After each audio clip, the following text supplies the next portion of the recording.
Good evening, everyone. Welcome to the Guild of Icons and a brand new campaign. Oh, possibly a slightly too loud microphone, so I'm gonna dip my mic just a little bit. There we go. Welcome in, everyone. Welcome in. I'm your dungeon master. I'm really low down. Let me sit up. There we go.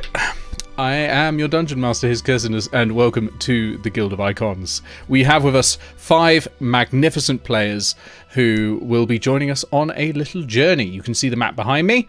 I made this myself. It's quite a big map. And the party haven't seen much of it, and they will be seeing more of it. Andres says, I'm very excited to see about this Nicholas Udell guy. Yeah, I know. He's the brand new talent we're introducing tonight. Yeah, this is gonna be a West Marches style game of Dungeons and Dragons, very exploration focused.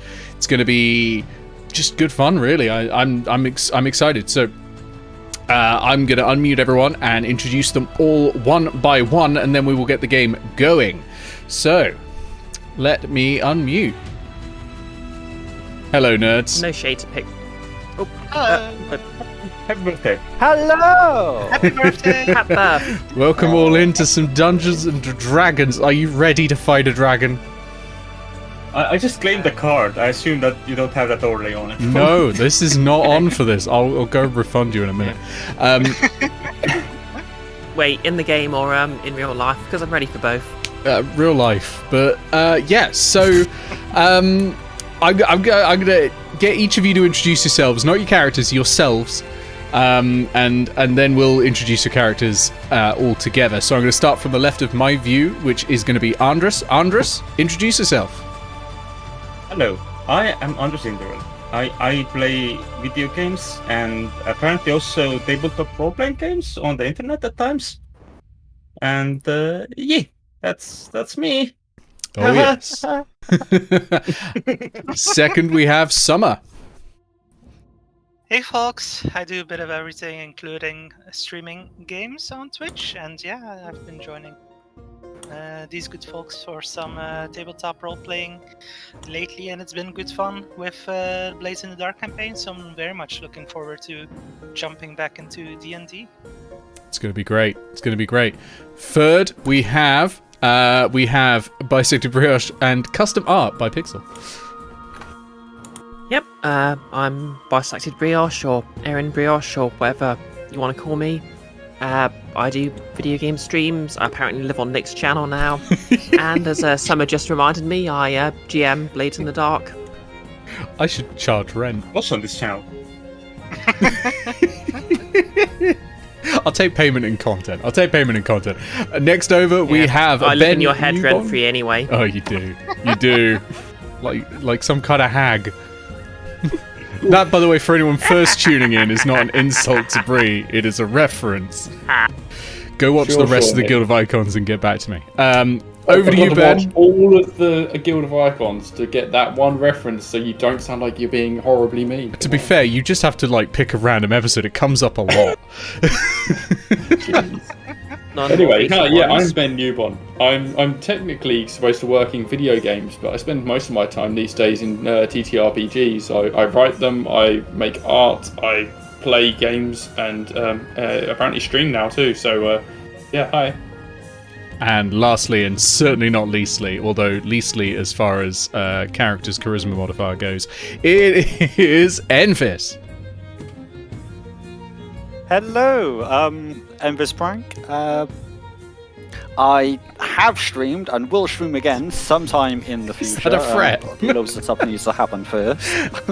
I have streamed and I will stream again. Only if you want it to be. And I am here primarily to make mistakes, starting, as has been stated, with my charisma modifier on a charisma caster. We'll see how this goes. Yes. So At least using charisma for attack rolls on melee attacks is optional. well, that's very true. Okay.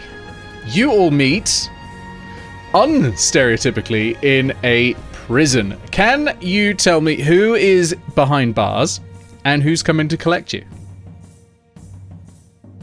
Okay, that would be my character Tattle, and I believe Enfys is. behind bars. Okay, so you two, Yeah, impenitent. you're sat behind bars, and there is just at this like old creaky desk. There's a really overweight, really grumpy-looking tabaxi. Okay, and he's got sort of mottled. I guess you'd say like tortoiseshell, or what's the?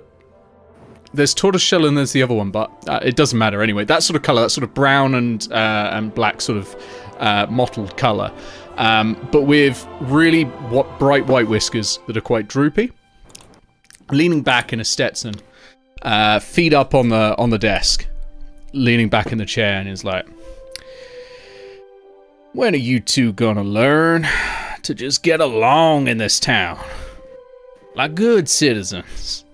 I don't like having you here. You make noise when I'm trying to do the crossword."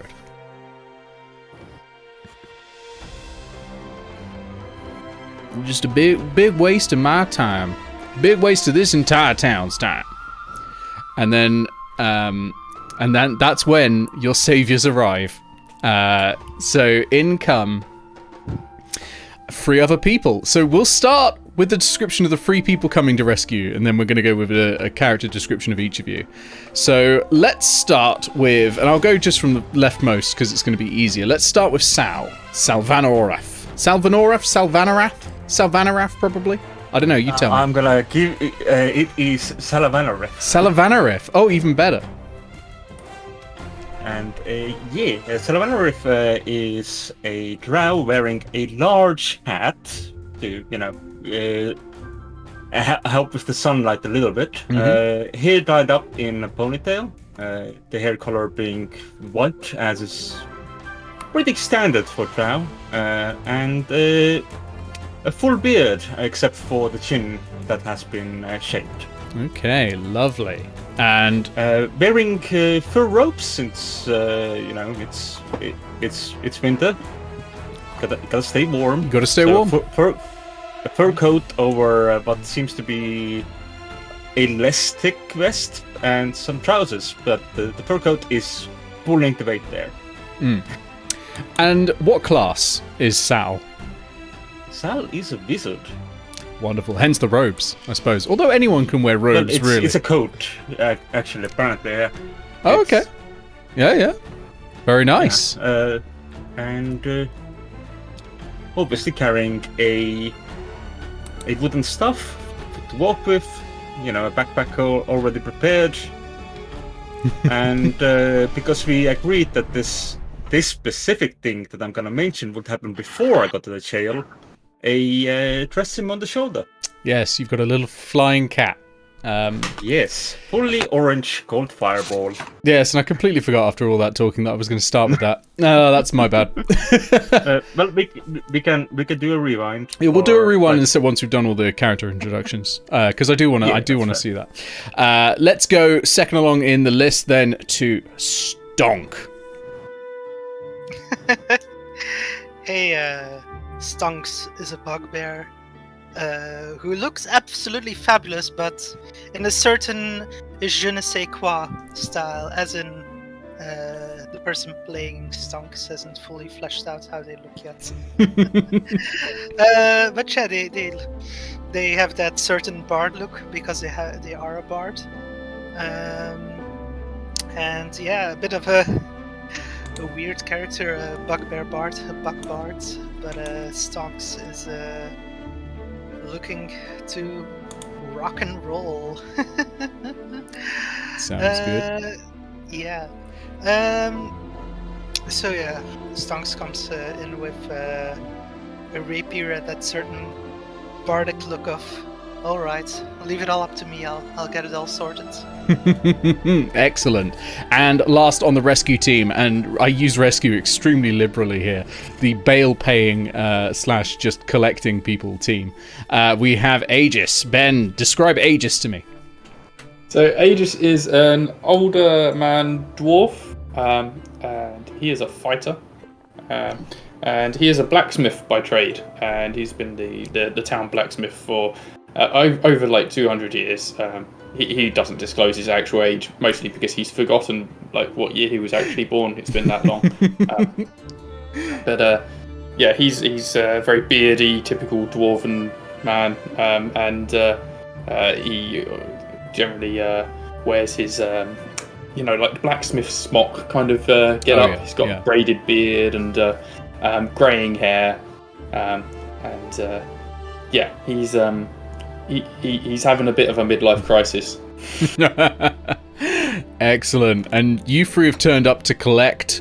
The two who are behind bars will start on the left with Bree's character, Airy. Okay, so Airy, or Tattle to her, she's Airy to her friends, Tattle to everyone else. Okay.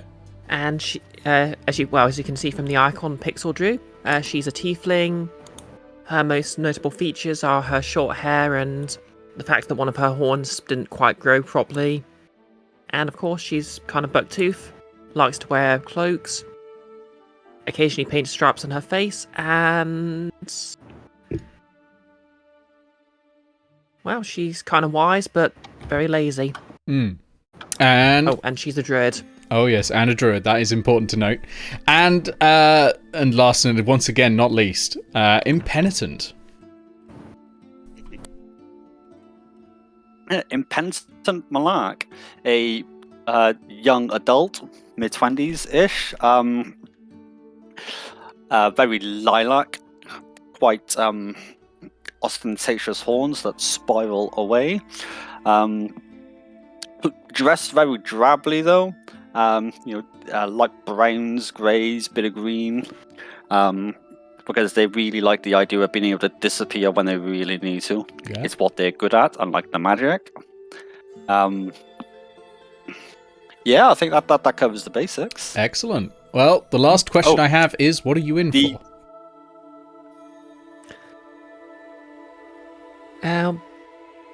Officially, we're in for fighting, but technically we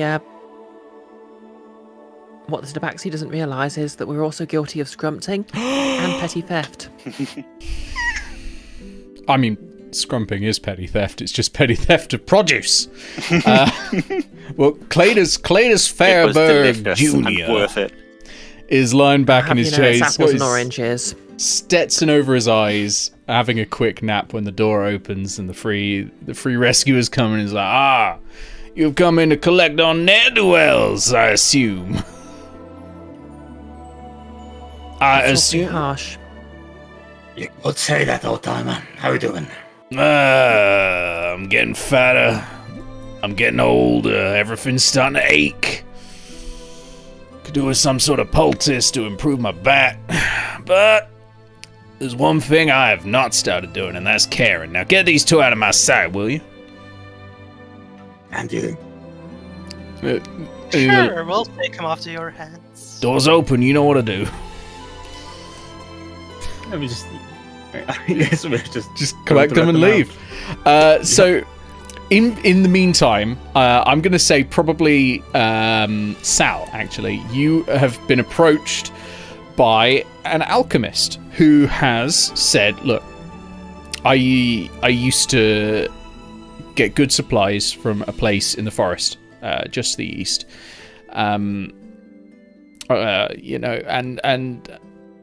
I've not been back in a while, and supplies kind of dried up.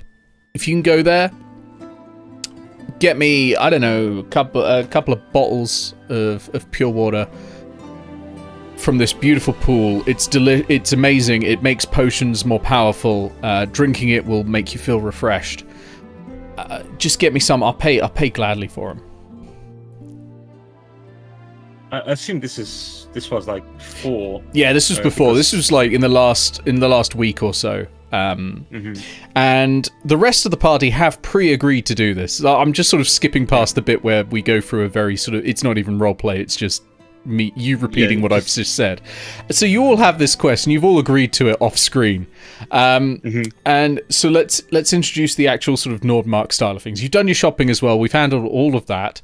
Everyone's clanking around with 20 odd bottles because they're gonna. I guess it should be 24. Yeah. They're gonna plus- drain this pond dry, and that's fine. I've said how much they'll get for each bottle, so the more bottles they can get back, the better for them. I have never heard of a pond that is only like 120 pints. Yeah, no, it's fine. It's not like anything else needs that water. So let's introduce the concept of travel in this game. So travel is going to work in the same way as travel works in the DMG. So what you will have to do is you will form ranks. There is the front rank, the back rank, and the center rank. That one's less important, but people in there can still do important things.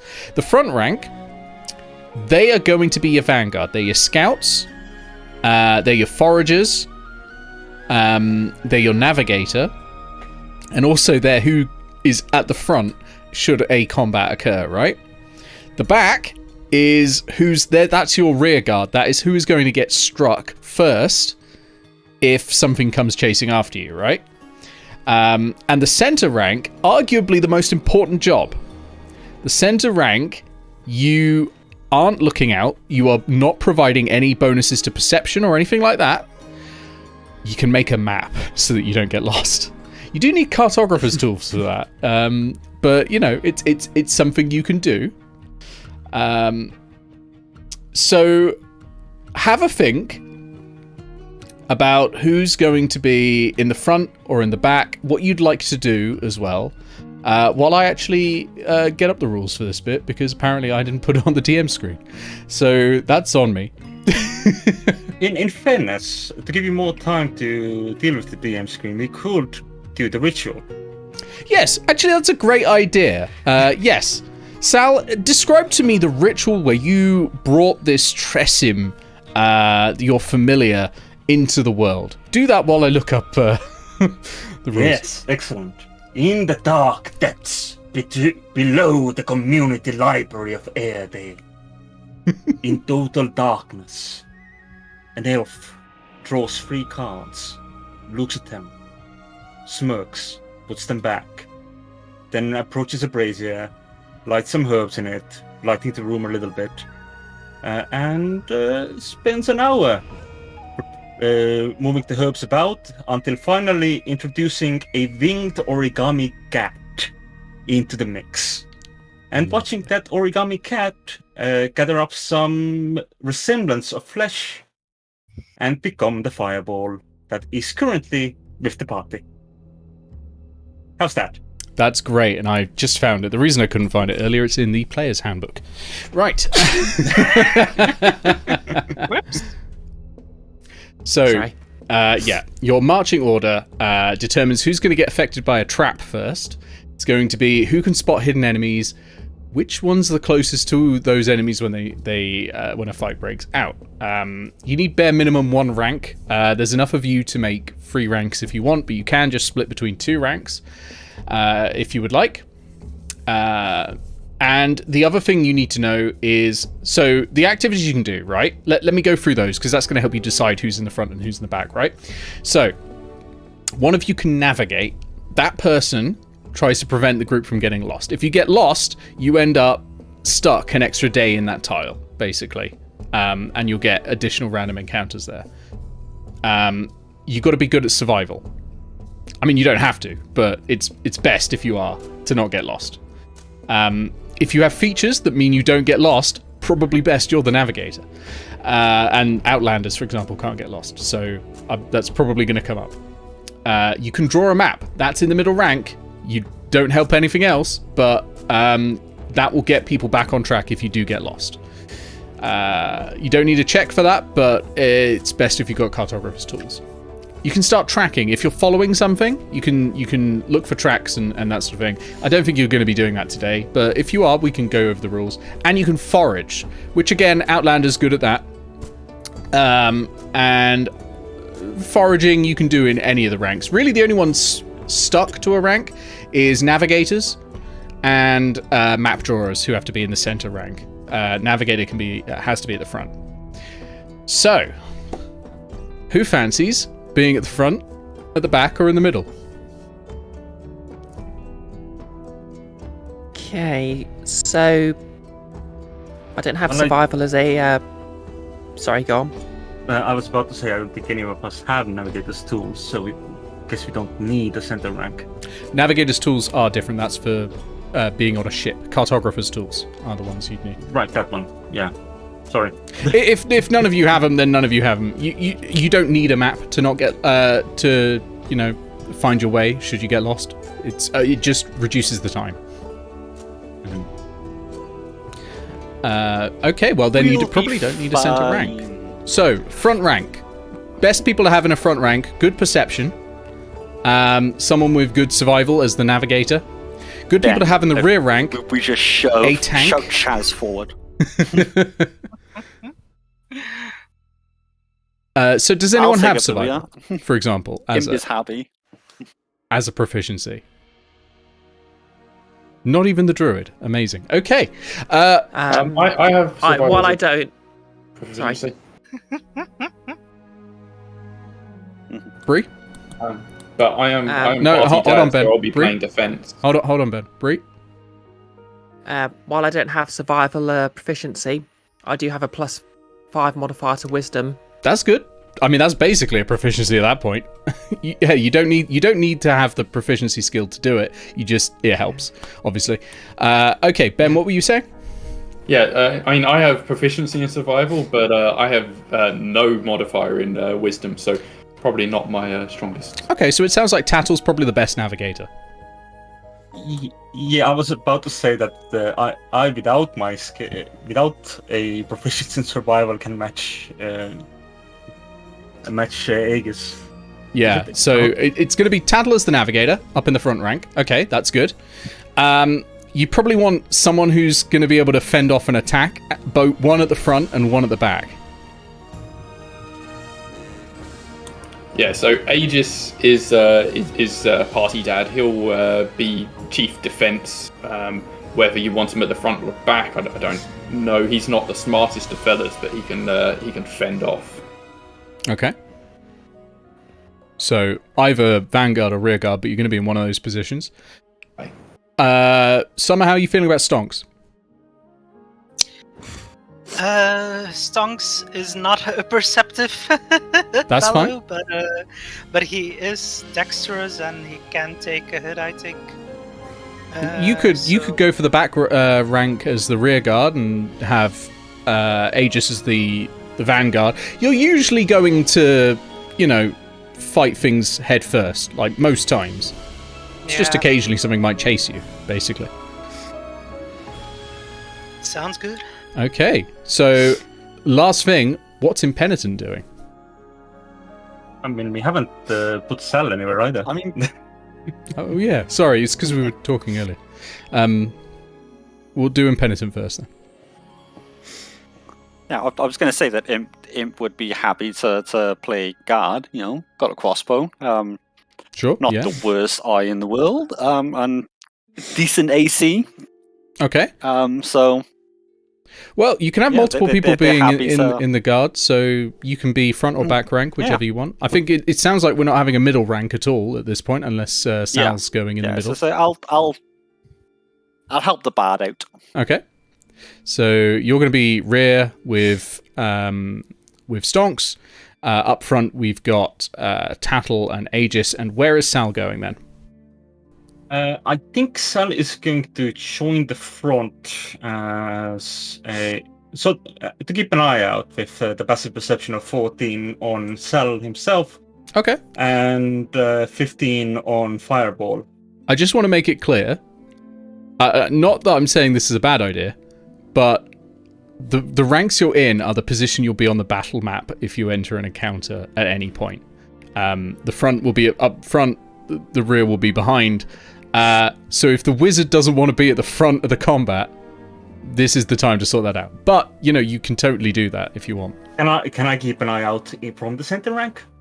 I I thought you said no, so... No, not really. So I suppose if you do want to use that perception, you do have to be up front. That is true. Yep. But you will help spot traps and the like, so it will be helpful. Mhm. But you will be at risk if it goes into combat. Yeah. But you know, that's okay. Risk and reward and all that. That's what D&D's all about. All right, so you know where you've got to go. You've got to go to Pure Water, which it's about 16 miles away. I've even actually set this map up to each hex is actually listed as 8 miles if you ever need to do any measurement. So you know, it's not too far away. You do have a river crossing, which slows things down a little bit. So first off, tell me, which hex are you entering next as you leave Airedale? Are you can choose. It's your journey. How are you getting to Pure Water? I vote we go east because that means we only have to cross the river once. That's true. I was going to say the same thing. Yeah. Makes sense. I don't know. Can we get someone from Airedale to barge us over?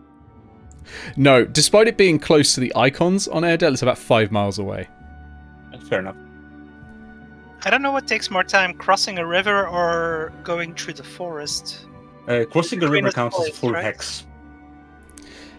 Yeah, crossing the river basically adds 1 extra hex to you. Forests, it depends what travel pace, and we haven't established that yet, but forest will slow you down to like 1/3 of your normal pace. So before we go any further, I suppose we should mention the different paces. So you can go to fast pace, that's like you're really running. You know, like that bit in the Lord of the Rings where they're sprinting across the plains. That's fast pace. It is sustainable for a whole day. It is because you're all quite athletic and fit. You will have a -5 modifier to passive perception, and perception checks will be at disadvantage. Navigation will be at disadvantage. You can't stealth, forage, or track, or draw a map when you're going at that speed. You're really like going hell for leather, you know? Normal pace, you can do everything except use stealth. So that's really the normal pace that most people would go at. It's a brisk walk, basically. And you'll go a little slower than the fast pace, but it's still a reasonable pace. Slow pace, you're stealthy. So that means if an encounter happens, you would then all be able to do a group stealth check to see if they see you first. And there is a good chance that they won't, and you can take them by surprise. We'll do a group check, which means that it's, more successes than failures from the whole group means you all succeed. So slow pace is helpful, but slow pace is a lot slower, so you'll use more rations and the like. It feels like a fairly straightforward thing we're doing, so I don't see any reason we wouldn't just go at normal pace. Yeah. Absolutely. Sure. Yeah, absolutely. Okay, so you're thinking of going east, crossing the river and into the forest? Yep. I think Yeah. that's right.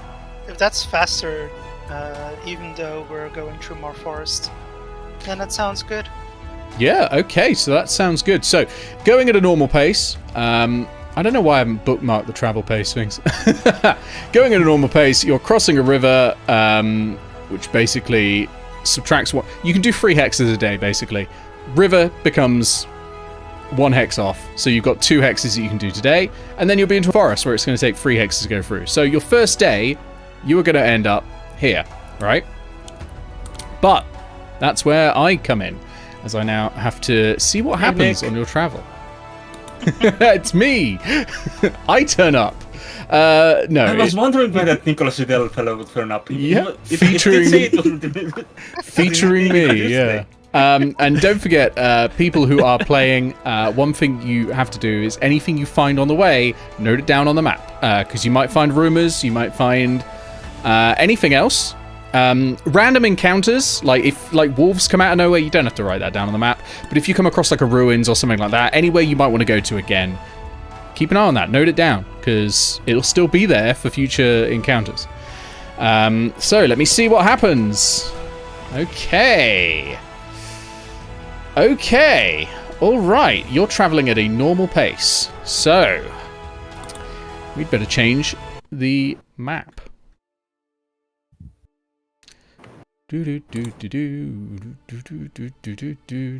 Everyone else can see this. Nope, I've changed it back to the same map. Hold on. Silly. Are you planning on revealing some fog, or what are you changing? Nope. I think I've made it crash by trying to load the same map into the same map, so I'm going to refresh. It's just like, what are you trying to do? So let me actually try and load the map I wanted to load. So what you come to is the river crossing. And the river crossing is quite wide. It's quite fast.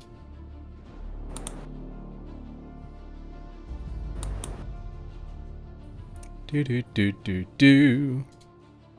Doesn't take this long when I'm loading it just for myself, by the way. I just want to say it's all your fault. So we load on in. It's not our fault. We're too powerful for you. There we go. Scene's loading This is in. in my full power. Okay, so I'm going to put down tokens for you. Because where you are, you're going at a normal pace. So you come up. You're not going fast pace. So where you start in, I'm going to put down a Bard token. Bard, you were in a rear rank, so you're there. And let me get down. I'm going to do a plant for the Druid. Oh no, there's actually a Druid token. Druid, you're in the front rank. So that's going to be... Actually, no, I've got... I don't need a Druid token. I've got... You got a Tattle token. I got Airy. Yeah, I got Tattle. Then, what am I going to... let's find a Wizard token for Sal. This And a map cat. looks amazing, by the way. Thank you, I made it myself. Yeah. Book for the nerd. A Also, book I saw for the, the the nerd. title of it, and now I'm anxious. Yeah, don't look at the stream. Secrets on there. Where's... Oops. What just happened? I just want to rename. I can't rename. Hit enter when you've selected it and you should be able to type. Okay, there we go. What's a good Warlock one? I'm not going to use... Oh, I'm going to use the There is Skull. a Warlock one. That's great. Yeah, I'm not using the Warlock one. I've used that for something else later on. So 1, 2, 3, 4, and then we need Aegis. Have I got a shield? A shield feels very Aegis, doesn't it? That would be Yes. Imp, I think you were at the back with the Bard. So I'll put Aegis up near the front. You can also change like font size and all that. Right. So welcome in. So you're coming up to this river crossing. There's a broken bridge. The river's about 30 feet along. First thing you notice, though, to the right is a skeleton. And well, it's not a skeleton, it's actually a corpse. But and fresh blood. There are 2 black arrows sticking out of the corpse's chest. Can I take a closer look at the corpse? Absolutely, you can go straight up to the corpse if you'd like. I have a feeling I'm going to regret this, but... Yes, you are. I'm going to need initiative, please. As an arrow comes out of the brush to the out of the thicket to the north and lands straight into the dirt next to you. Here we go. Can I tell anything about the arrow out of interest? It's black. Oh. Yeah, Ooh, that's Harry just sort excellent. of sees the arrow whiz by and is just like, you can't actually see me, but she's just sort of shrugging. Alright, let me get it to roll initiative for them. Just to clarify, is Fireball on its own initiative as per Raw, or are we doing it after me? We'll do it after you, it'll be easier. I didn't bring out a token for Fireball, hold on. Yeah, I thought you did. Yeah, what's closest to a cat? Dog, that's closest to a cat, there we go. If you have a Fireball token, I will take a Fireball token. No. You can resize that and put that where you need. So there's Fireball. Oh, some good initiatives on here. That sounds great. It's great for me! So this is very Guild of Icons, then you're aiming to kill us. I'm not aiming to kill you. The creatures here are aiming to kill you, and I will do my best to make sure they can, but I'm not aiming to kill you. I want you all to succeed. But I'm not going to pull any punches either. Immediate party wipe. This should be fine, right? This is an intro, all right? I can tell you this is, for example, easier than this is easier than the first combat in the official D&D starter set, so you should all be fine. Right. Let's start with Airy. What was your initiative? 13. 13. Sal, what was yours? 5. 5. A natural 2. Amazing. Imp.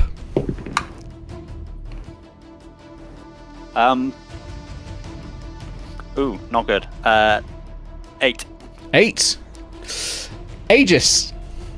I also got an 8. Don't even need to give him a surprise round. Stonk. How do you roll initiative again? Sorry, it's been... You roll a d20 and add your dexterity modifier. Okay, figured. That's gonna be 12. A 12? That's the highest initiative. Oh, no, it's not. Sorry, Tattle's at 13. Just to check, what level do you get the check 4 traits at? Second level. 2? Okay. Right. We go to the first creature. So, you'd all be surprised anyway, so they are going to now attack. With advantage, because they are hidden. Okay. Does a 16 hit, and this is against Tattle.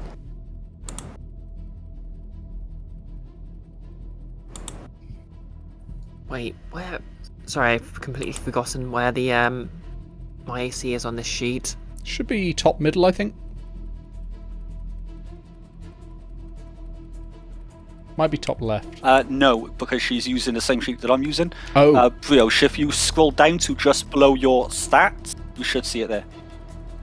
Oh, Okay, yeah, just it's that below one. my Yeah. Wait, where? Just below the your combat stats on section. the left. So just left. Oh, right, of yeah. initiative. Yep, AC's 14, so yeah, that hits. Okay, you are going to take 4 points of piercing damage as thunk. Ouch. Arrow straight to the shoulder there. That's number 1. Over to number 2. Okay, this one is again also at Tattle, because you're right at the front. 17 to hit. And that is going to be 6 points of piercing damage. Okay, wait, what was the first one? First one was 4 points, so 10 in total. Yep, I'm down. Yep. And the That last, is how level 1 works. and it is now Tattle's go. Actually, Tattle, I'm gonna need a death saving throw, please. You said this was easy. That's 12. This is easy.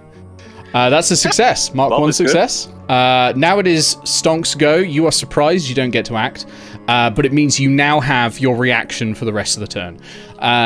Then it is the last one of them. Pops up, and that is aimed at Sal. That is going to be a 17 to hit. Yeah, that hits. Okay. Since you don't have reaction.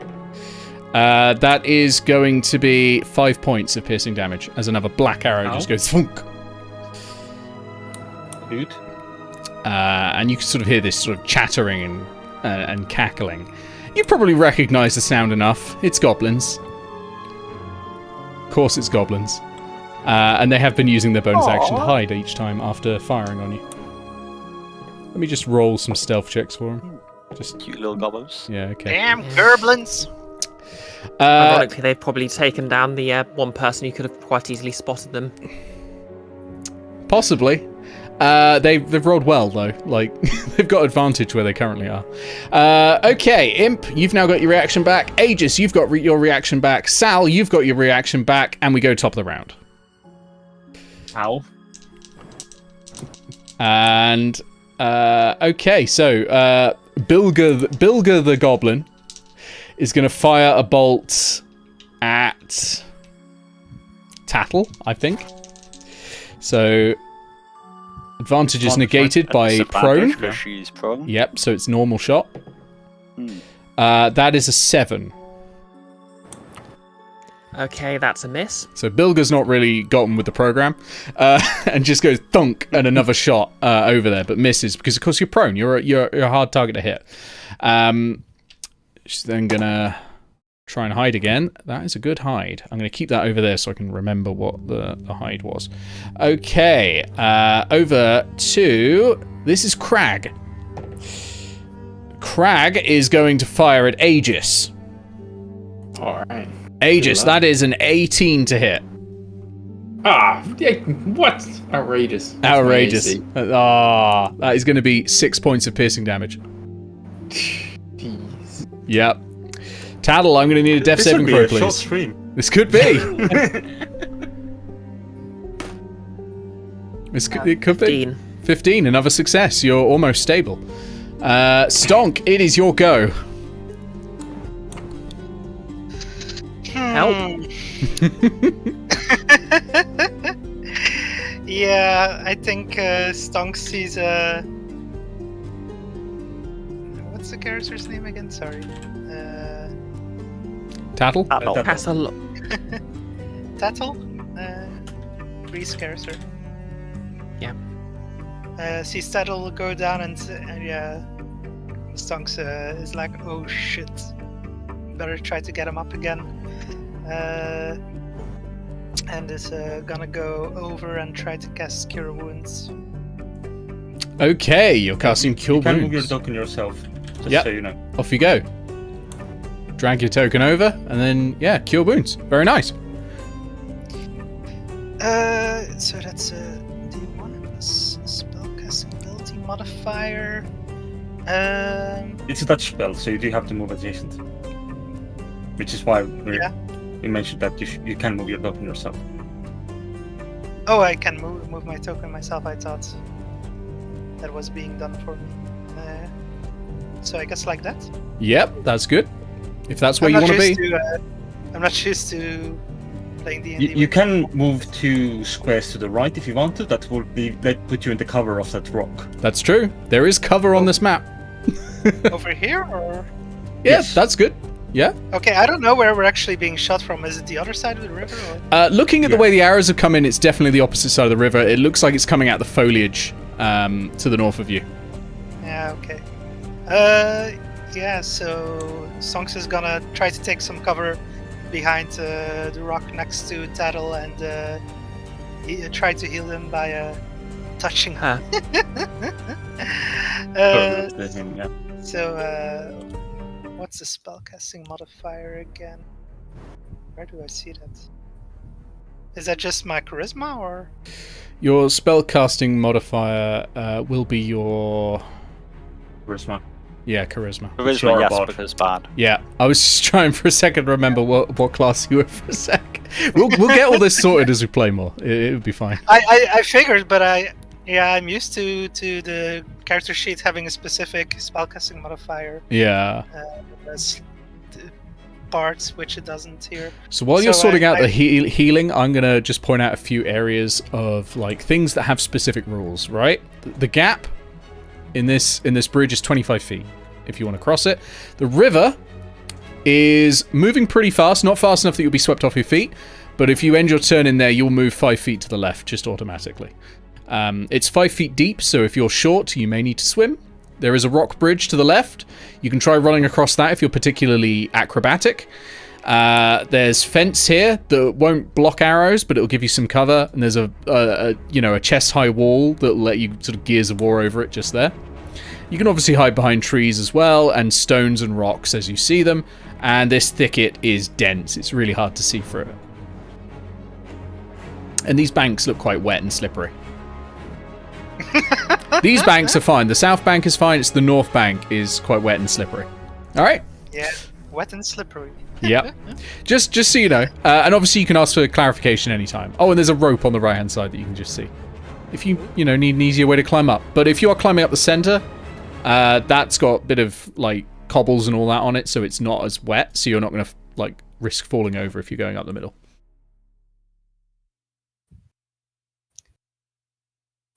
But you'll probably be more prone to attack, I'm guessing. Yeah. So Stonk, how much healing did you get there? 11. 11. Tattle, you're back up with 11 hit points. There I we think go. that's max. I'd like to actually clarify I'm up with 10 hit points. Oh, why? Oh, that's your Can't math. heal over. Oh, Yeah. got you. I get you. You're up with 10 hit points. Okay, nice. Stonk, that's your go, unless you've got a bonus action you need to use. I think that's all that Stonks is gonna do for right now. Okay, Scrag is going to see someone do some healing and is smart enough to know that you should always focus fire the healer. And is going to let loose a black arrow. Oh my god! Oh no. A 2 and a 1 with advantage. Immediately That's a violates miss. the Geneva Convention. That's a miss. Cannot hit Stonk. No, sir. Stonk is unhittable. Incredible. And is again I'm gonna roll another stealth check for him. They're better at stealth checks than they are at hitting things, apparently. All right, Imp, over to you. All right. First off, I have a quick question regarding crossing the river. Mhm. When we're in it, does it count as difficult terrain? Absolutely. And if you're short, you'll have to swim. But that's, it's the same Okay. as difficult terrain. Okay. But yeah, it's Yeah, 5 foot yeah, deep, okay. so running through 5 foot deep water is not going to be fast. Yes. Okay. Good to know. In which case, the first thing Imp is going to want to do is move to that wall. In fact, how far up can I go? Yeah, you can get behind the wall, get some cover from that. So you'll get, I think it's half cover behind the wall, but you can improve it by, dropping prone, where you'll be untargetable. Dropping, yeah. What do I want to try and... Actually, I have an idea of something ridiculous, but I can't do it this turn. So I would Dropping like prone to is a free action, stop so if you there. want to do any attacks first, you can do that. You don't have to be able to see them to attack them. You can just fire willy-nilly into the bush. I'm not going to do fucking phrase that that. better. What I would like to do is hold my action with the crossbow ready to fire at the first one that decides to poke their head up. Lovely. That sounds great. So you'll only get half cover from the wall because you're sort of waiting there. But that's great. That is a great way to get I have goblins. a plan. Yeah, I don't want to fantastic. throw. Okay, so you're holding your action. We go to Aegis. Yep. Alright. Aegis shouts out to everyone, young ones, take cover! And he looks around, he's like, oh wait, 3 of you already are. Okay. So, what are you doing? And he'll charge forwards to, if I go to like this square, I'm not in the river. I can kind of cover Tattle and Stonk from there, and I'll just raise my shield and just be like, you two, stay down! Oh, lovely. So you are standing, I just want to stress, you are standing on a corpse right now. But yeah, sure. Excuse you, but I'm unconscious. No, on the other you might corpse. investigate. The one you went to go and have a look Oh, at. wait. Yeah. Oh, yeah. But that's great. I love it. Okay, Sal.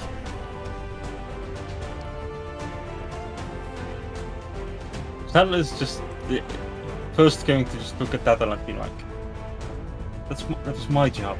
It's my job to investigate others. Oh, I thought you meant to get knocked to 0 hit points as the wizard. And Sal just slides over here, prone, and casts Mage Armor on himself. Okay, Mage Armor, good idea. Is Fireball doing anything? Since Fireball acts at the end of your go. Yes. Fireball is going to follow initially. Mm-hmm. And take a look across the waters to see if Fireball can detect something. Sure, roll me a perception check. Ooh, natural 1. I'm not going to use that dice anymore today. That's only been 2s and 1s. That is unfortunate. Indeed. After that, Fireball is going to get down from the wall as well. I've just realised I can write this on the initiative tracker what their stealth scores are, so I don't have to, cloister away or sequester away all of my d20s. Was checking for the people in action? Yep. Okay. Making a perception check is an action. Gotcha. We're going full roar on this one these days. Okay. Right, so with that, we go back to the top of the round. It's Bilger's go. Bilger's going to pop out to take a shot. So, Imp, ready to action.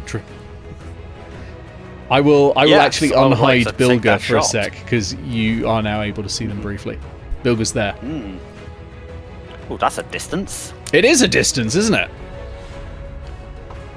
But, importantly, within the distance of a short range, bow. isn't it? Yeah. It depends what your range is. Yeah. Like a crossbow. 55 feet is the distance. For you. 80. Yeah, 80 feet. So I'm You're good. Yeah. Okay. In which case, let me You pull think out this my is thing. short range? Yeah, they're Sorry. usually 80, 120, I think, or 80, Okay. 240. Cool. Sorry for interrupting. 18 plus. Boop boop boop boop boop boo. That's 25 to hit. 25 to hit. Yeah, that hits. Roll damage. that's a 10th level character sort of number there. 25 to hit. Fantastic. Yeah, when It's I all rolled a dexterity. natural 18. Yeah. It's okay. Look, it all balances out. My damage is a 6 because I rolled a 1 of my d8.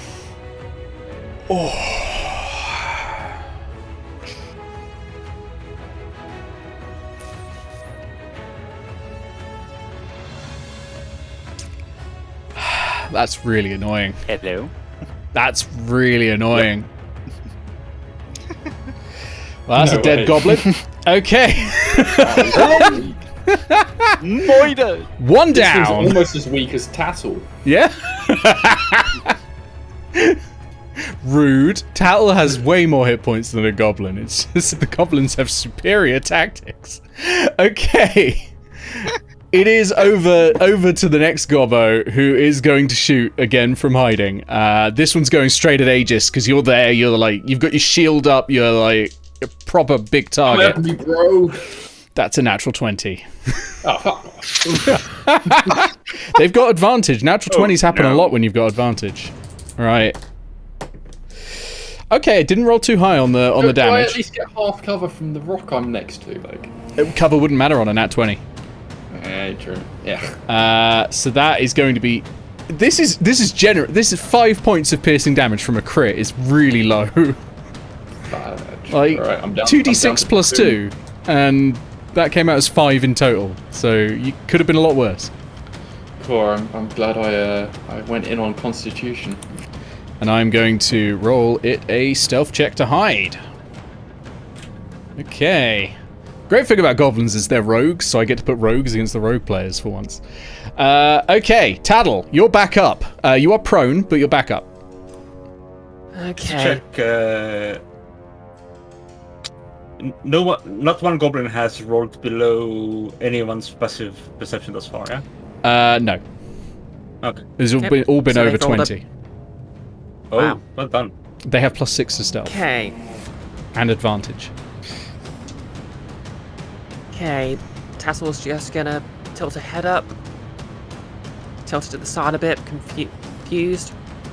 Because obviously she got shot quite quickly. Mm-hmm. She's going to look a little grumpy.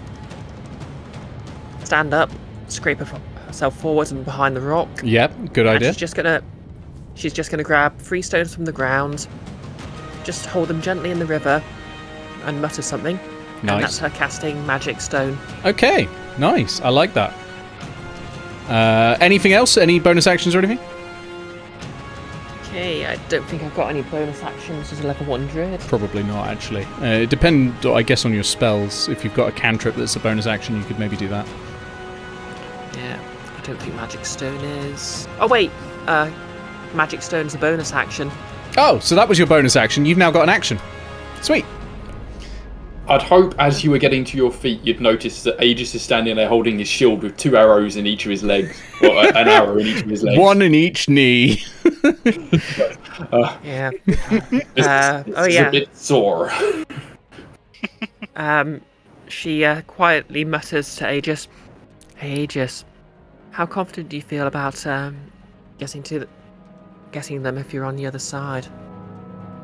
Oh, I could get them, but I cannot get through this river. She smiles a moment, taps Aegis, and casts jump. I will say, you... Oh no! Magic Stone's a cantrip. Never mind, you can, because you can do 1 bonus action cantrip and 1 spell, so absolutely, yes. Awesome. Jump! Here we go! casting Power Word Yeet on Aegis. And Aegis, your jump distance is tripled. Nice. What is my jump distance? Your jump distance, I've got that here actually. So a long jump is your strength score. Oh, nice. So critically, not your strength modifier, your score. So if your strength is 14, it's 14 feet. So if you've got 15, it's 15, but times that by 3, 45 feet. I could full on jump into those bushes, like. You could jump straight into the bushes, yeah. Aim for the bushes. Probably not the best idea with 2 health, so. Do it! Do it! This is what heroes do. Go before me. Anyway, Stonk, over to you.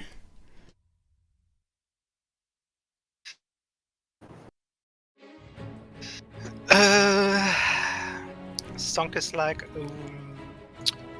they're far away and I'm over here and I don't know what to do but hide.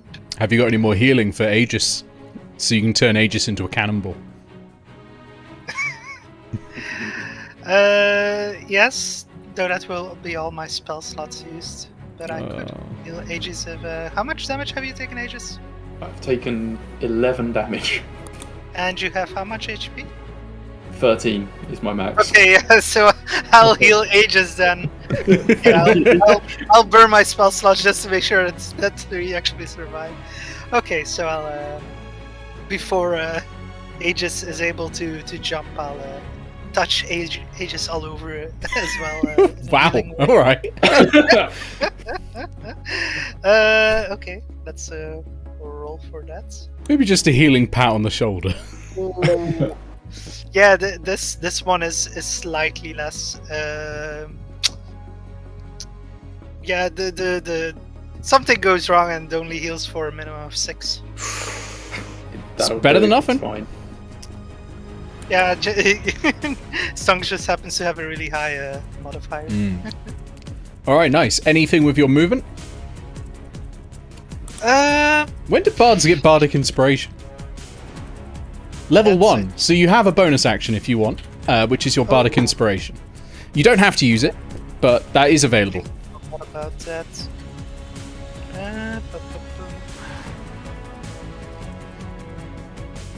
Yeah, I think it would probably be a good idea to give Aegis bardic inspiration after moving, I guess, or doesn't matter. It doesn't matter what order you do it in. You can give it at any time. Okay, I'll give bardic inspiration. Okay. To Aegis.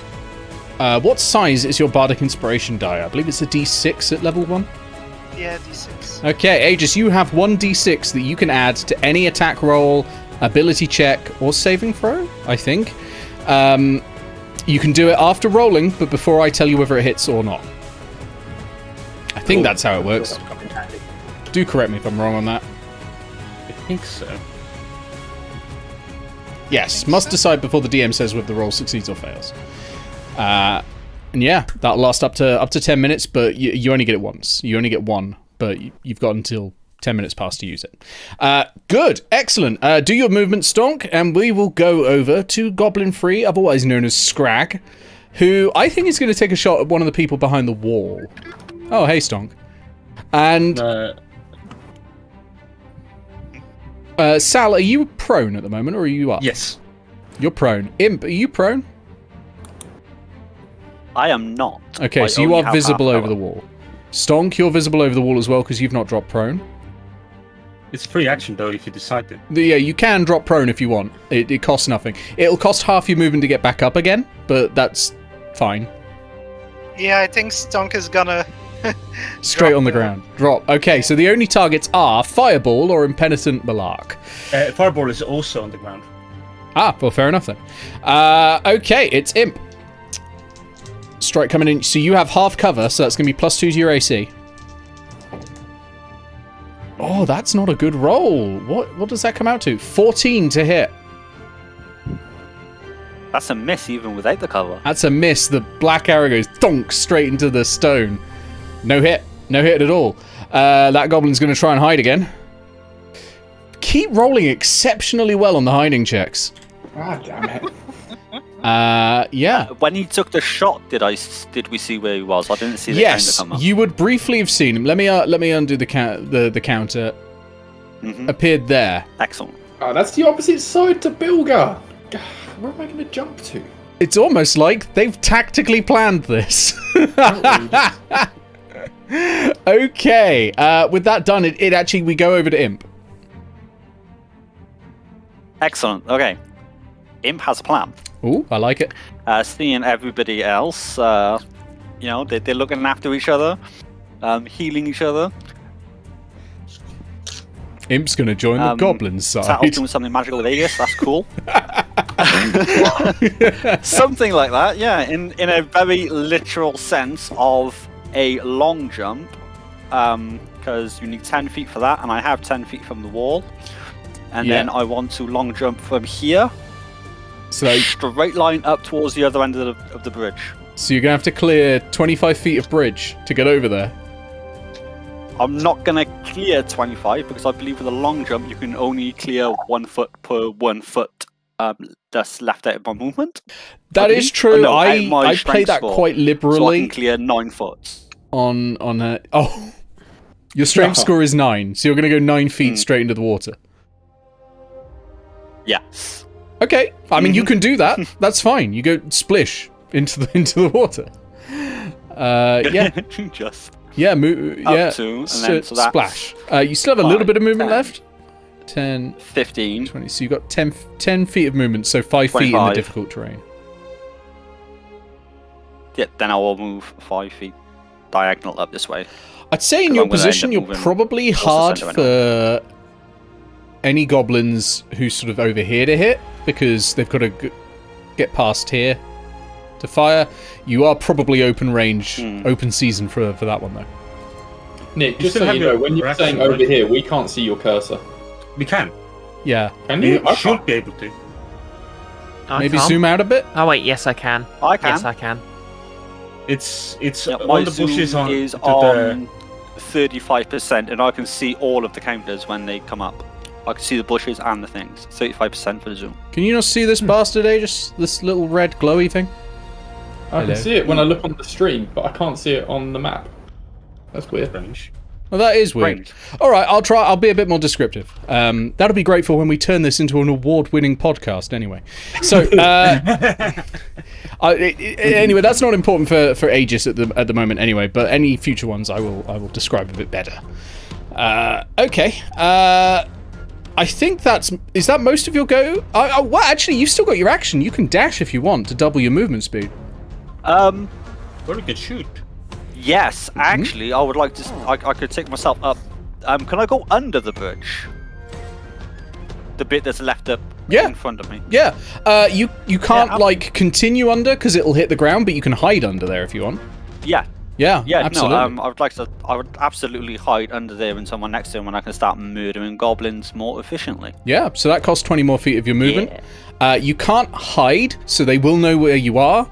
But you're gonna have really good cover. I'm gonna give you 3/4 cover. I've dashed. Yep. Yeah. I'm gonna give you 3/4 cover here. So that's +5 to your AC, which is gonna make it much harder to hit. I can't believe Imp is trolling.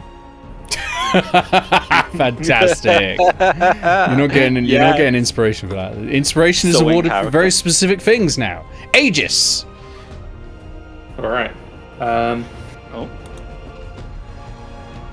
So I have second wind, so I'm tempted to heal myself up again, but you're already at 8, aren't you? I'm at 8, but I could still heal for another 5. But I don't know if I'm going to... Have you had second wind and yet you're making people use spell slots that they won't get back for like 7 days, and you'll get that back on a short rest? Incredible. Well... Zero spell slot stonks is going to murder you in your sleep. I'm just going to jump in. I'll use the second wind in the next round if I need it. I'm just going to jump. All right. How far does 45 feet get me? 45 feet would get me the... see if I can get right in the middle here. Yeah. Let's do that. Oh. Yeah, I reckon that'll get you there. Yeet! I will jump all the way into there. And All right. You're in a dense thicket. What you can see is nothing because you've not made a check for a goblin. You can make a check as an action. Yeah, sure. Why not? I don't have any bonuses to perception or anything. Okay, make me a perception check and roll well because these are goblins hiding. Alright. That's an 18. Nope. Okay. No luck, I'm afraid. So you start beating about the bush, but it really does feel like you're just beating about the bush. Okay. Yeah, I've got my hand axe in one hand and my shield in the other, and I'm just hacking away at the thicket. Like, yeah. Where are you? You'll get there. Like when they next fire, you'll be able to like go, okay, it came from there, and then like zoom in on them. But you know, you've just sort of jumped over, and they're moving every time they hide. They move. So, like in this thicket, so it's really hard to tell where they are. Do I have cover now that I'm in the thicket?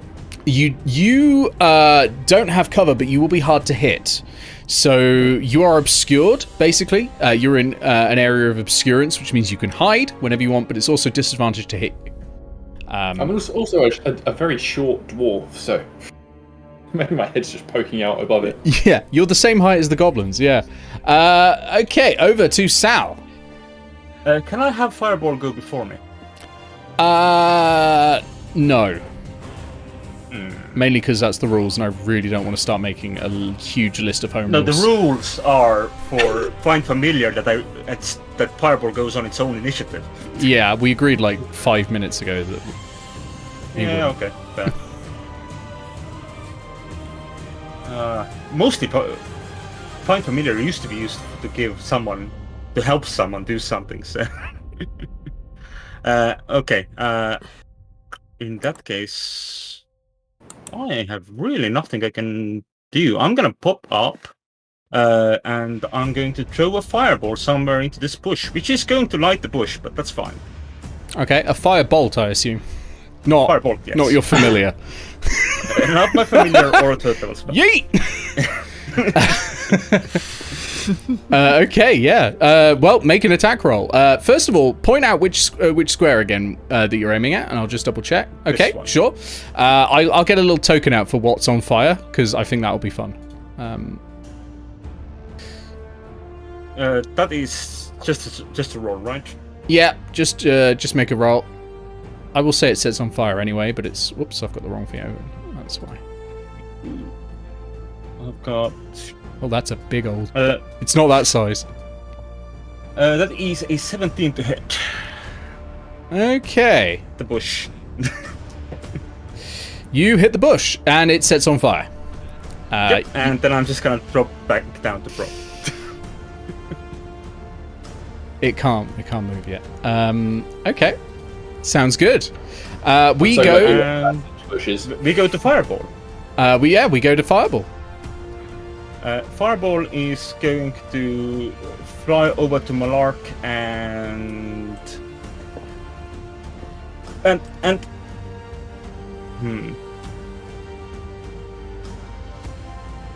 the Fireball will try to take a look around, see if you can see anything. Okay, roll me a perception check. 17. I don't think that does anything. No, I'm afraid not. They've both still got hide scores above 20 at the moment. Yeah. Okay, we go to the top of the round. It is Crag, who is in the bushes with Aegis. I think Crag's a bit spooked by that, actually. That's a sudden change in plans. So Crag is actually going to come peeling out of the bush, and you will suddenly see him, and he's going behind the stones. He's taking cover behind the stone wall, right? He's going to pop out and try to shoot at you with disadvantage, Aegis, because you're covered by bush. Oh, how the turntables. Yes, indeed. So that's spooked Crag. That's not going to be good, actually. That's going to be a 10 to hit, which I don't think is going to hit Aegis. Black arrow goes whizzing through the thicket next to you. And just like as it goes through all the leaves. But Crag's out in the open. Crag can't hide. Crag cannot use the bonus action to hide. So yeah, that's changed things for Crag. Tattle, over to you.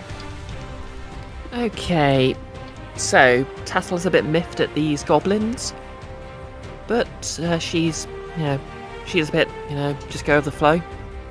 So instead of going straight for Crag, I think I'm going to ready an action, and if the other goblin shows up within 60 feet of me, I'm just going to try and nail them in the head with one of my rocks. Nice. Okay. That's your action. I assume you're not using a bonus action? Nope, don't think I have any. All right, over to Stonk.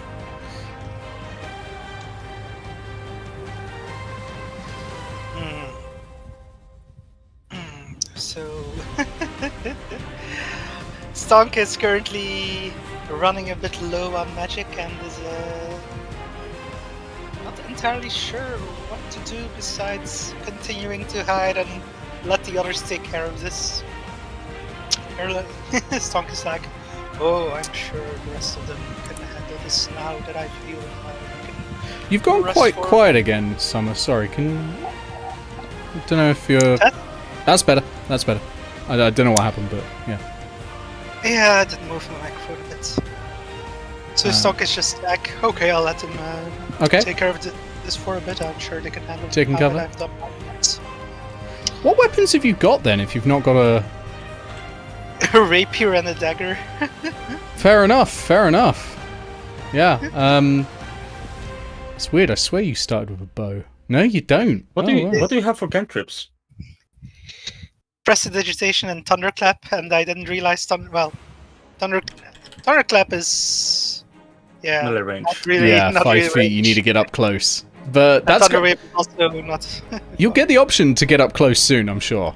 But maybe not with the goblins, because Aegis and all that have been doing real good on those. So, well, especially Imp. Okay, it is over to the goblin in the woods, Scrag, who pops up. Tattle, does your readied action go off there? Wait, just check what distance it is. Wait, does that say 65? That's 65. Yeah. I think he's might be just out of my range. Okay. Right. It's kind of weird because Magic Stone has a range of 60 feet if you throw the stone, but it's a bit weird because it says you can use a sling, but the sling only has a range of 30. That's magic for you. I mean, you can always just throw it, but you'll be using your strength modifier. That's the benefit of being strong, is you can throw stones real fucking far. Well, that's why we all work out, is it not? If Magic Stone basically instead of if you throw the stone, it's a ranged spell attack instead of using your strength modifier. Ah, fair enough. Well, up to you. Okay. You know what? I'm just throwing the rock. Okay. Yeet. Okay, so that's my wisdom plus my proficiency bonus.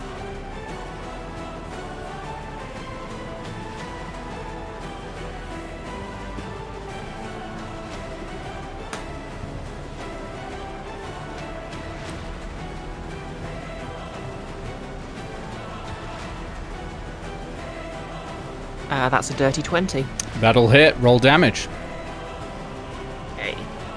So, on hit, the target takes bludgeoning damage equal to 1d6 plus your spellcasting ability modifier.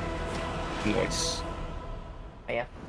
And I'm going to say the stone has the effect that when it hits the goblin, it just splashes as if I'd also thrown the water from the stream at them. I like that. That's nice. It's a nice little touch. Yeah, I like that. That's 10 damage. That's a dead goblin. Boom. I already wrote into my notes, killing it instantly. Yes, killing it instantly. Superb. Okay. That then means we go over to... It doesn't get its go. We go over to Imp. Currently lying like Solid Snake under a bridge. I'm gonna have to move before I do anything. Is my first movement gonna have? Yeah, you're gonna be in difficult terrain until you Is get. it gonna back on the cost bank. double because Yeah. I am? Okay, well that's the first thing I'm gonna do. So, that's 10 foot. Mm-hmm. Takes me up to 15, Mm-hmm. and then as close as I can get to Crag. Okay, you going straight up the wet bank? 20. Oh yeah.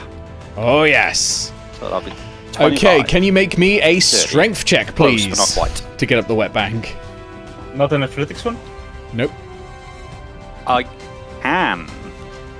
One moment. Ah, I've just tossed it. That's a 13. 13's great. You make it straight up to the top, no problem. All right, No and problem. you're right up there next to Crag. Crag's probably looking a bit scared, and for good reason. For good reason. Yeah. Not quite close enough to stab it in the face, so I guess I'll shoot it Yeah. with Yeah. the crossbow. Absolutely. It's going to have a bonus to its AC from hiding behind a wall. But yeah, you can totally do that. It's Yep. not got a great AC anyway. It's a goblin. I thought it wasn't hiding. Sorry, not hiding. Sorry, being behind the wall. it is There's still- cover, is what I mean. Yeah, Yeah, it's still stood there. Yeah, it's definitely not plus hiding. 7. That's still good. 18. 18. 18's good. Yeah, yeah. It beats the AC even with cover. Yep. Nice. Who is going to kill Crag? Is it going to be Aegis? Is it going to be Imp? How long does jump last for, by the way? Because Aegis, you could literally just leap towards Crag on your next turn. I used more than once. I think so. I think it lasts a minute, doesn't it? Oh, It's got freshness am I spell, good huh? to I think. damage? Yeah. Sorry, roll damage. Yeah, absolutely. Okay, that's 7. 7 is what you need. Kill it. Excellent. 2 goblins impenitent. That is quite a kill list going on there. Yes, you do it. The goblin drops to the ground, dead. And yeah, you have the run of the area now. The rest of you can sort of get across the river, and all of that. I'm going to take us off the map because it takes a little while. But you lot can stay here and look around and do whatever you want. I'm just going to put us back on the world map. I am going to Okay. search the body. I mean, on One at a time. this One at a to the time. battle Hang first. on. I think Yeah, Andres was first this time. Sorry. I am going to search the body that's right next to that one. Because it's my job. Yeah, absolutely. You look for bodies. Okay. Hold on a sec. Let me just get the notes up. Okay. In there, you find in its pocket, it's got a little. Actually, maybe no. I don't think you need a perception check for this. This one's easy enough to see for anyone who's not doing like a really hurried search like a goblin would. You find that there's a little secret lining in the pocket, and you pull it back, and it reveals an opaque, striated, light and dark green gem, a 10 GP piece of malachite. I let Tattle know, and I'll pocket it for now. What's everyone else doing? Okay, can I sort of search the bushes to see if the goblins had a stash somewhere? Yes, absolutely. Roll me a perception check, please. Oh, a perception check, you say? Yes, it's time. Come on, Tattle. Come on, Airy, my girl. Your entire build's based on this. Do I get anything for a 22? You do. You find their stash. It's just a little dug hole in the earth near the thicket, and what they've done is they've just poured in 130 copper pieces and 18 silver. And that's just, you get the feeling this is just from what they've been stealing from people. They've just been killing people, emptying their pockets, and just taking anything that looks like a coin. There are a few bits of glass there that look like coins a little bit, like they're sort of round, and they've just gone round as coin. And that sort of thing. Anything else? How much was it? It was 130 copper pieces and 18 silver.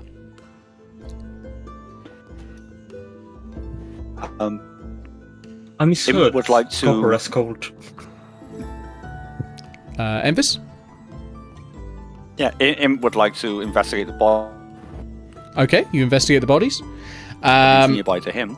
Them. Sure. Okay. So yeah, you investigate the bodies. You have a look around. You look in their clothes and their pockets, and actually, what you get, you draw out a bit of parchment in there, and it says head to this area, set up a base, kill every traveler you see, steal their shinies, and bring them back to my castle in tribute. Signed, Mad King Rocco. And I just want to say that what you found there is a clue for a future quest.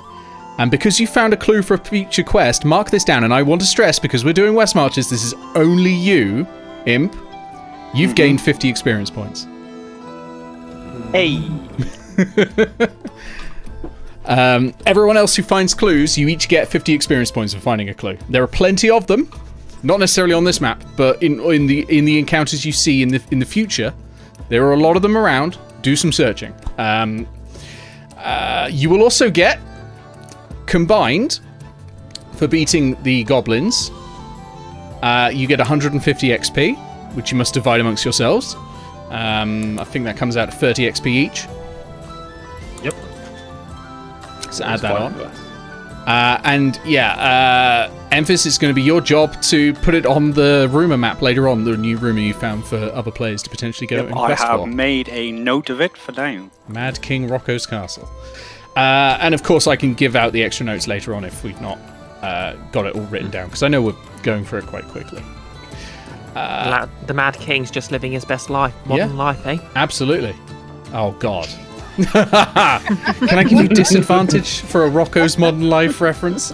And lastly, and certainly not leastly, we have Ben and we have Stonks. Well, we don't have Ben and Stonks. We have Stonks and we have Aegis. Let's go with Aegis first.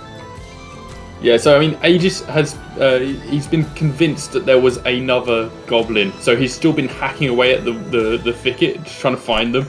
Like, where are you? Where are you? I'll find you. And maybe his clearing of some of the thicket is what helped Tattle find the stash earlier. But he's still going for it. He's just clearing lots of bushes there. Okay, that sounds good. What you find as you're clearing through the brush is Oh, so that wasn't completely fruitless. No, actually, give me a perception check, because this is not something that's easy to see. This is not something that's easy to see. That's a 4. Okay, yeah, you don't see anything as you're crashing through the brush, and in your carelessness, which I say carelessness as if it's a bad thing. Like, you didn't know there was going to be something there, right? So it's not really carelessness. I was very much looking for goblins, so maybe I did see something. It just didn't interest me because it wasn't a goblin. But you do stand on and smudge the unusual footprint such that no one else can search for it either. Sad thing. And lastly, and not leastly, Stonks. What are you getting up to? Stonks just jumps up from behind the wall that they were hiding behind and shouts out, "You dirty goblins have just been thunderstonked!" And then casts prestidigitation to create a shower of sparks and play the Final Fantasy fanfare, pretty much. Okay. This reminds Sal to go and use prestidigitation to put out the fire. Yes, good idea. Stonks, can you mark down on your character sheet that you have inspiration? Okay. Right. Yeah, that's... you've each searched. Is there anything else that anyone desperately needs to do before you head off, or are you all good to continue on your journey towards pure water? Sal will take a close look at everything that everyone else has done, but just for the purposes of snooping. Okay, you snoop on them. You don't get any new information, but you do snoop on them. Bree, you were about to say something? Yep, I'm going to say Airy basically uses thaumaturgy which he gets as a cantrip from being a tiefling, Mm-hmm. to say basically to make her voice very loud, but just as calm and indifferent as usual. Aegis, I think they're dead. So you hear this disappointed but extremely loud voice, Aegis, just saying, "I think they're dead." Fine. All right. Get them next time. You continue on. You can change your marching order if you'd like. If you want to keep it the same, though, we can just move on. But let me know if one of you wants to change what rank you're in. I would like to enter center rank. Okay. Where's Sam I'm a going? little loud. You are a little loud. Yeah. I'm center rank. Center rank. Okay. Yeah. Anyone else change? And Oh, sorry. and before we start moving, I will look to Fireball and say, "Giddy up," as the kitty climbs up Okay. to the shoulder again. That's cute. I like that. Anyone else changing ranks, or are you all good to go? Aegis is going to stay at the front, but he's now much more determined to find that last goblin, so he's looking around everywhere. Okay, that sounds good. I'll have you make the perception checks for scouting. Basically, you're scouting ahead. You're not leaving the area, but you're looking. You're on watch, basically. So if you succeed in a perception check, you might spot danger way earlier than you would otherwise. So it could be very helpful. Okay. Can I have Fireball join the front rank, also to keep an eye out? Yeah, that's fine. Okay. Yep. So you can do that. Fireball comes up, sits on Aegis' shoulder or helmet. Just hello, Fireball. this winged cat is just like there, just like. Did you call her Fireball or Furball? You just hear a cranky noise from the back. Well, not even think the name is Furball. Yeah. Okay. You move on a little bit, and I will say now what we're heading into is the start of the actual equivalent of a dungeon. This isn't a dungeon; it's an outdoor adventure. But at this point, the gritty resting rules no longer apply. All right, short rests are now 1 hour, long rests are 7 hours. And that starts now with this encounter. So 7 hours. Sorry, long rests are 8 hours. You're walking through the woods. We're about 100 feet back. You spot him. Shia LaBeouf. No. You're walking through You're walking through the woods. Once I said you're walking through the woods, it had to go that way. You're walking through the woods. It's quite dense, but it's quite pleasant. It's not like overbearing. It's just there's a lot of trees, but there's enough sun that it can come down, and it's sort of sending dappled light through the canopy above you. And you hear the crack of a twig. And then another one. It's really fast footfalls coming up ahead. So I'm going to need perception checks, please, from Fireball and from Aegis, as you're in the front ranks looking out. Okay. Do I need to make one as well?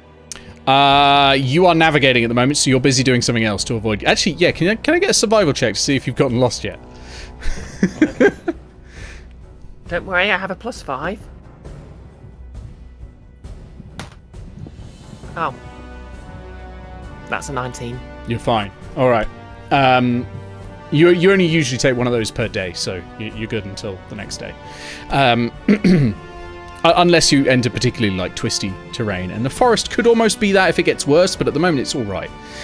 So what are those perception scores there for Fireball and for Aegis? Aegis got a 17. 17 is good. An amazing natural 6, so 11. 11. Okay, so Fireball's looking the wrong way. Maybe saw a rat or something. But Aegis, you see running towards you. Well, not really towards you, sort of past you slightly, but it's going to basically come into contact with you soon. About 300 feet away. Hasn't seen you yet. Looks to be a woman made of wood with like grasses for hair. And like mushrooms growing out of her. That's probably the extent you can see from how far away you are. She's running fast, but she keeps like looking behind her as if she's like running away from something. That's the sort of gist you're getting from that. But she's quite far away.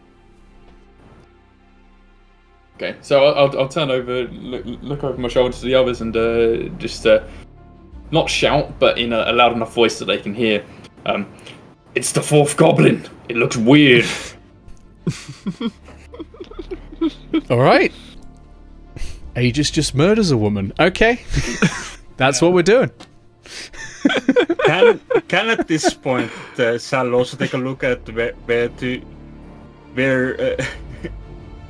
where exactly Aegis is pointing? Are you looking with Fireball's eyes?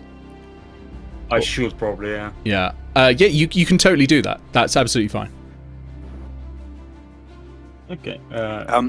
Imp would respond by moving up to the front with them and just taking aim to be ready. Okay, you're joining the front rank. You're readying an action to fire should something go south. That's fine. That's all good.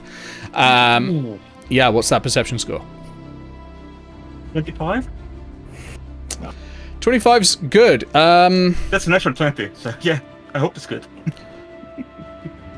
Also, Tattle, can I get a perception score? No, I don't want I don't want perception. I want nature check, please. Okay, nature. Let me just double check. Because I think you'll have seen. So what Sal's doing is sort of looking for more detail. What you're doing is identifying, and this is a natural creature, so nature check fits. Okay. Well, good news is I've got proficiency in this. Yeah. Bad news is it runs off int, so it's actually lower than my survival. I mean, I don't think anyone else would be able to identify what this is apart from a druid. Wow, that's a 17 anyway. 17's good. That's what you need. Well, it's not the number. Sal is just Sal is while looking through Fireball's eyes, just claims out, That's no goblin. It's definitely not a goblin. No, it's too tall for one. Like it's 6 feet tall. Yeah. And Tattle, you are able to see this is a dryad. This is they usually live in particularly fey-touched forests, but in forests in general they are fey. They tend to be guardians of forests, and they'll protect forest areas. So what she's running away from is an interesting question, because they tend to live in harmony with most things in the forest. Okay, I think Tassel's just going to shout then in Druidic, because I assume a Dryad would speak that. That's a great assumption to make. Yeah, Tassel shouts out in Druidic. You okay there? Okay, she's going to respond not in Druidic because she doesn't speak it. Does anyone speak Elvish or Sylvan? Sal, Yes, you'll speak imagine Elvish. that. Anyone speak Sylvan? Okay, so you don't hear what she first says because her default language is Sylvan, like that, because she's a person of the woods, right? So she shouts something and it sounds kind of oaky, you know? It sounds like rough at the back of the throat. She sounds she sounds a bit like Bonnie Tyler, you know? And so you don't understand that, but then she looks at you and goes, okay, and speaks in Elvish. Those of you who speak Elvish, and only those of you who speak Elvish, you hear her say, help, there's a dark corruption at the heart of this forest. Something has gone very wrong, very wrong. It is taking over, but I don't know what. I relay that over to the rest of the party in common.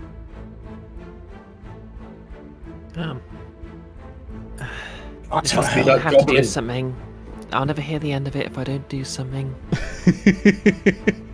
and then so she comes to a stop and approaches you, and then her eyes narrow. She's like, it's not you, is it? You're heading straight for it. What did you do? Imp immediately just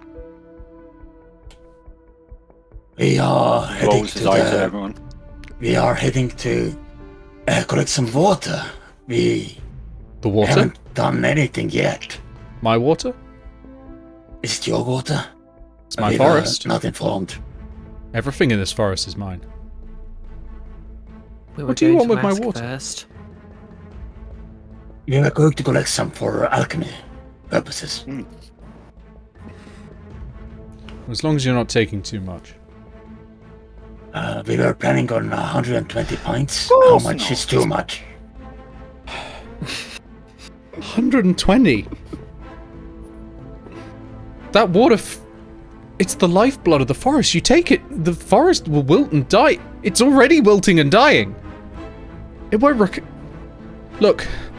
Okay. How much is okay to take? Okay. I tell you what, you can take 100. If you clear whatever corruption is at the heart of the forest, you sort that out, you can have 100.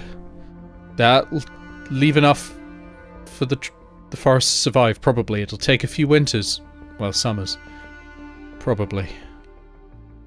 Yes. We will keep this in mind for future, in case the same alchemist asks us again. So we will know to deny him for at least 5 years. Well, be careful. It's very dark and strange in there. It's not my forest anymore. I can't... No. But do that for me, please. No offense, but I'm going to go and see if I can recruit someone else as well. A good friend of mine who lives in the north of the forest. That's wise. Well, yes, do that for me. Do that. So I can hear it. I can hear the skittering. I'm going, and she runs. Okay.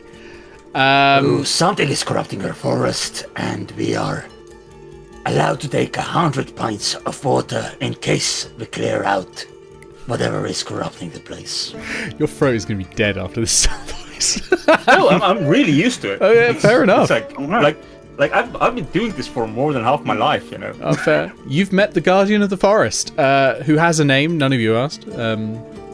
But for notes purposes, it is Nilixile.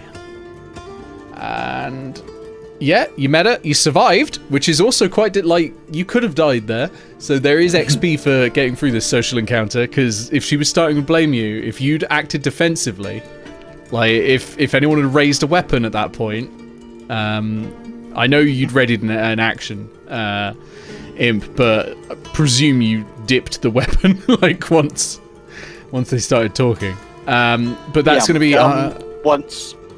Oh yeah, sorry. Once Avery had established that she had an idea of what this was, then yeah, they would have dipped. Yeah. So you've just all gained as a group 150 experience points, so that's going to be 30 each again. Add that on for passing a social encounter. The most awkward sort. Mm-hmm. Social link obtained. And it's now 9:20, so we're going to have a break, I think, here instead of moving on to the next encounter. Actually, you know what? We're gonna set up the next encounter, and then we'll take the break. Have a nice little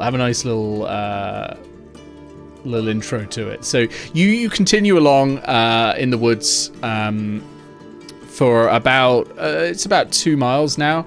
So if I move the party on the map, you're sort of there. It doesn't actually matter where you are on the world map now because you are within the dungeon confines. So if you want to take short rests, you can take short rests. You can take long rests, etc., etc. But you've travelled approximately 1 day now. So you are getting tired, and you've reached the dungeon just in time to take a long rest if you would like. I keep saying the dungeon. It's not a dungeon, but it's the quest, basically. Mechanically, it's a dungeon. Yeah. So you can take a long rest, or a short rest, or anything like that, or you can plow on. You can plow on. I'm not going to penalise that. How long has it been since the Goblin encounter at this point? It's been about... You'd have done 2 hexes worth of travel, so about 8 hours. So just long enough for my mage armor to run out. Ooh, unfortunately, so I'm okay yeah. Yeah, unfortunately, it would have just run out, yeah. just because you've been in the forest, so it's so much slower to move through. So if you want to take a rest, you can, but if not, you can push on to the next one. So, yes. Imp to be checking in with Airy at that point, because, she did get downed by a couple of bolts, and if she was good with going, then Imp to be good with going on. Yeah. Maybe we should, stop for a bit. He's stung a bit. Okay, you want to stop for a bit? Is this a short or a long rest? No, out of character. They would push for a short rest. Yeah. Out of character, I say that at least one of our casters is completely full out of spell slots. Okay. That's what I was the going to smart thing say. to do is a long rest. Yes. Sal is fine through a short rest, but I'm also thinking about Stonk. Yeah, Stonk would want a bit of a rest, I think. Okay. Bit of a long rest. You can camp up, yeah, if you want, and make a long rest. And what we'll do then is we won't go into the next encounter, but I will roll to see what happens overnight. Because we may as well. Where did I put that thing with the... There it is. Okay. Will it have any impact on this overnight roll if someone stays up to keep watch or anything? It'll have an impact on the outcome. It won't have an impact on the roll, but it'll have an impact on how that plays out. So you can absolutely take watch if you would like. Yeah, I think Aegis, instead of taking a long rest, would take a short rest. You can have 2 hours of watch in a long rest, I think. Okay. Yeah. And elves can rest elves can rest in a conscious state. Yeah, I don't think we have. So Sal will be sort of awake the entire time. Oh, you're a drow, aren't you? Yeah. One other thing, and of course. Fully awake for the last 4. Do make sure you're marking down how much of your rations you're using. If you use less than 1 pound of rations today and 1 gallon of water, you will start taking exhaustion eventually. Water's pretty much immediately. I think food you get 3 days. Minimum. It's based on your constitution modifier. So you'll probably be alright not to eat anything. But I imagine some of you are hungry. And people don't tend to play games with their lives. They tend to just eat when they're hungry. Stonks is gonna eat. I just need to check exactly how many rations I have. 5 days of rations in the entertainer's pack. I think. Did we have anything to drink before we started the journey? Hold on. What was that, Brie? I think Harry might look for some berries or something before she digs into her actual rations. Okay. Have you got the Outlander feature as a background? Nope. No, I don't. Okay, so we will do. Criminal. We will. Yeah, I'm just double checking because you automatically get a certain amount if you're an Outlander. Yeah. Okay. Well, I will need. I will need a. See the foraging table. Okay.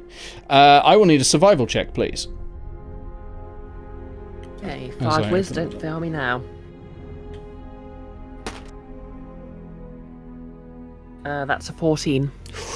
Oh wait, yep, 14. That's just too short. You needed a 15 in this area. Ah. I am afraid. Sorry, you are not able to forage today. You look around and you're looking at berry bushes and all that, and a lot of them seem withered and corrupted and poisoned, basically. You're not sure you can eat any of this. I imagine she just spends the entire time holding a berry, just gently sniffing it, wondering if she wants to risk it. Yeah. I mean, if you've got spell slots left, don't you have good berry? Yeah. If you're having a long rest, you may as well just cast good berry. Oh, yeah. Wait, did I? Oh yeah, that would carry. Yeah. That would pay for today and tomorrow because we will still have enough berries by the morning. Wait, do they last that long? Good berries They last last 24 hours. Yeah, 24 hours. Yeah. Yep. I guess I'll be casting good berry before I take my rest then.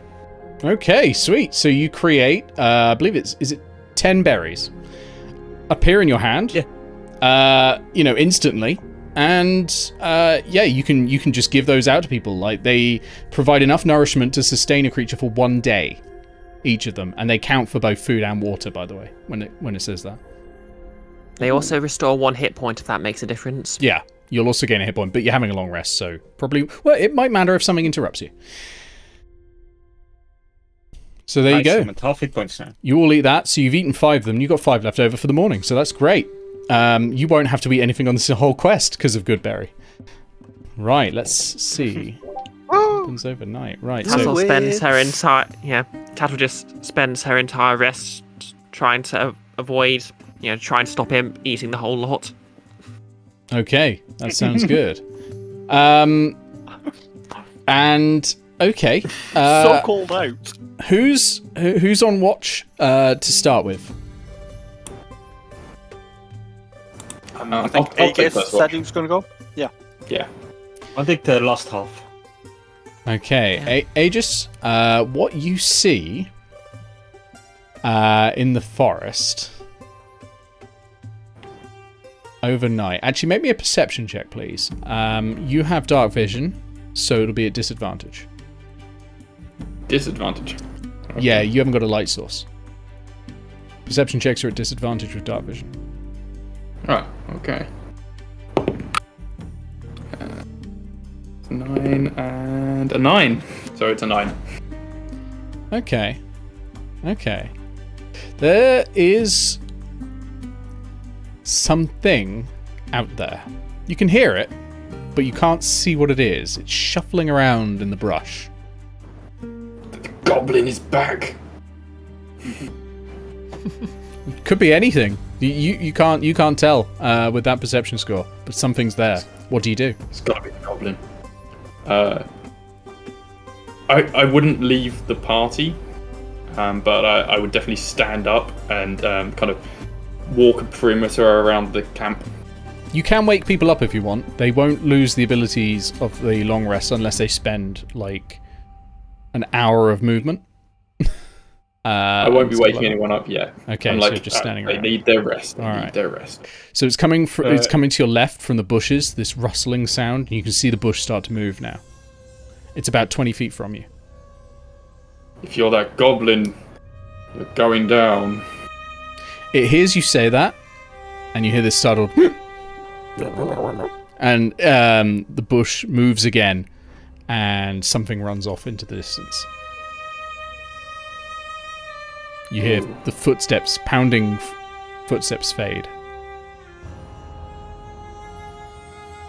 He's too dutiful of his post to chase off after it, but he will stand there for maybe the entire rest of his posting to make sure that it doesn't come back. Okay. And nothing else happens for the rest of the night. You're all able to... As Sal is meditating, a small book is right next to him, and it's just filling with the weirdest sort of writing. It looks to be shorthand. Yep. And it's just automatic. And yep, automatic. And Sal is just sitting there with a pipe in his mouth and staring into the distance.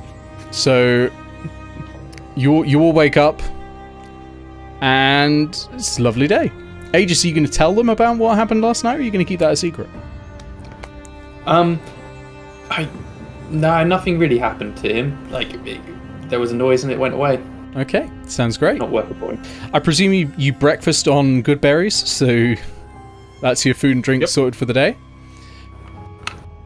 And you venture off deep into the forest. And I think we will pause there. We are going to go to I'm going to hit the right button for once. The break screen. There we go. You're all going to still be audible. And do feel free to chat to people. But now's a great time to go and get a drink. We'll take 15 minutes. Actually, we'll take 10 minutes. I think 10's probably enough. So come back at 22:10. Is that all right with everyone? Yep, that's fine. Yep. All right. And I'm going to sit and chat with chat for a little bit before I run off to the toilet. How's chat doing tonight? I see we've got some peoples in, which is always good to see. Hey Keith, how you doing? You enjoying some like, this is like proper raw West March. Like, I'm doing a lot of things purely by the book at this point. There are a couple of things like Find Familiar I've done via Tasha's because the way Tasha's works I think just makes more sense. But I think Andres made a good point about familiars are primarily for like taking the help action, but I don't think familiars aren't for that in combat. They're for something else. They're for delivering touch spells more so than that. But you could use them the other way previously, so I might walk back on that and give Fireball its own initiative per raw. But almost anything these days, like any summon spell, goes at the end of your turn now. It's just that Find Familiar is so old that it uses the original version. Like if I open up like Summon Celestial, which is Tasha's, yeah, shares your initiative count, takes its turn immediately after yours, just like all the others. So I do think that's like the intent, but I don't know. I'll talk with Andres on that. I do think that having it as you have it now still works fine for delivering touch spells.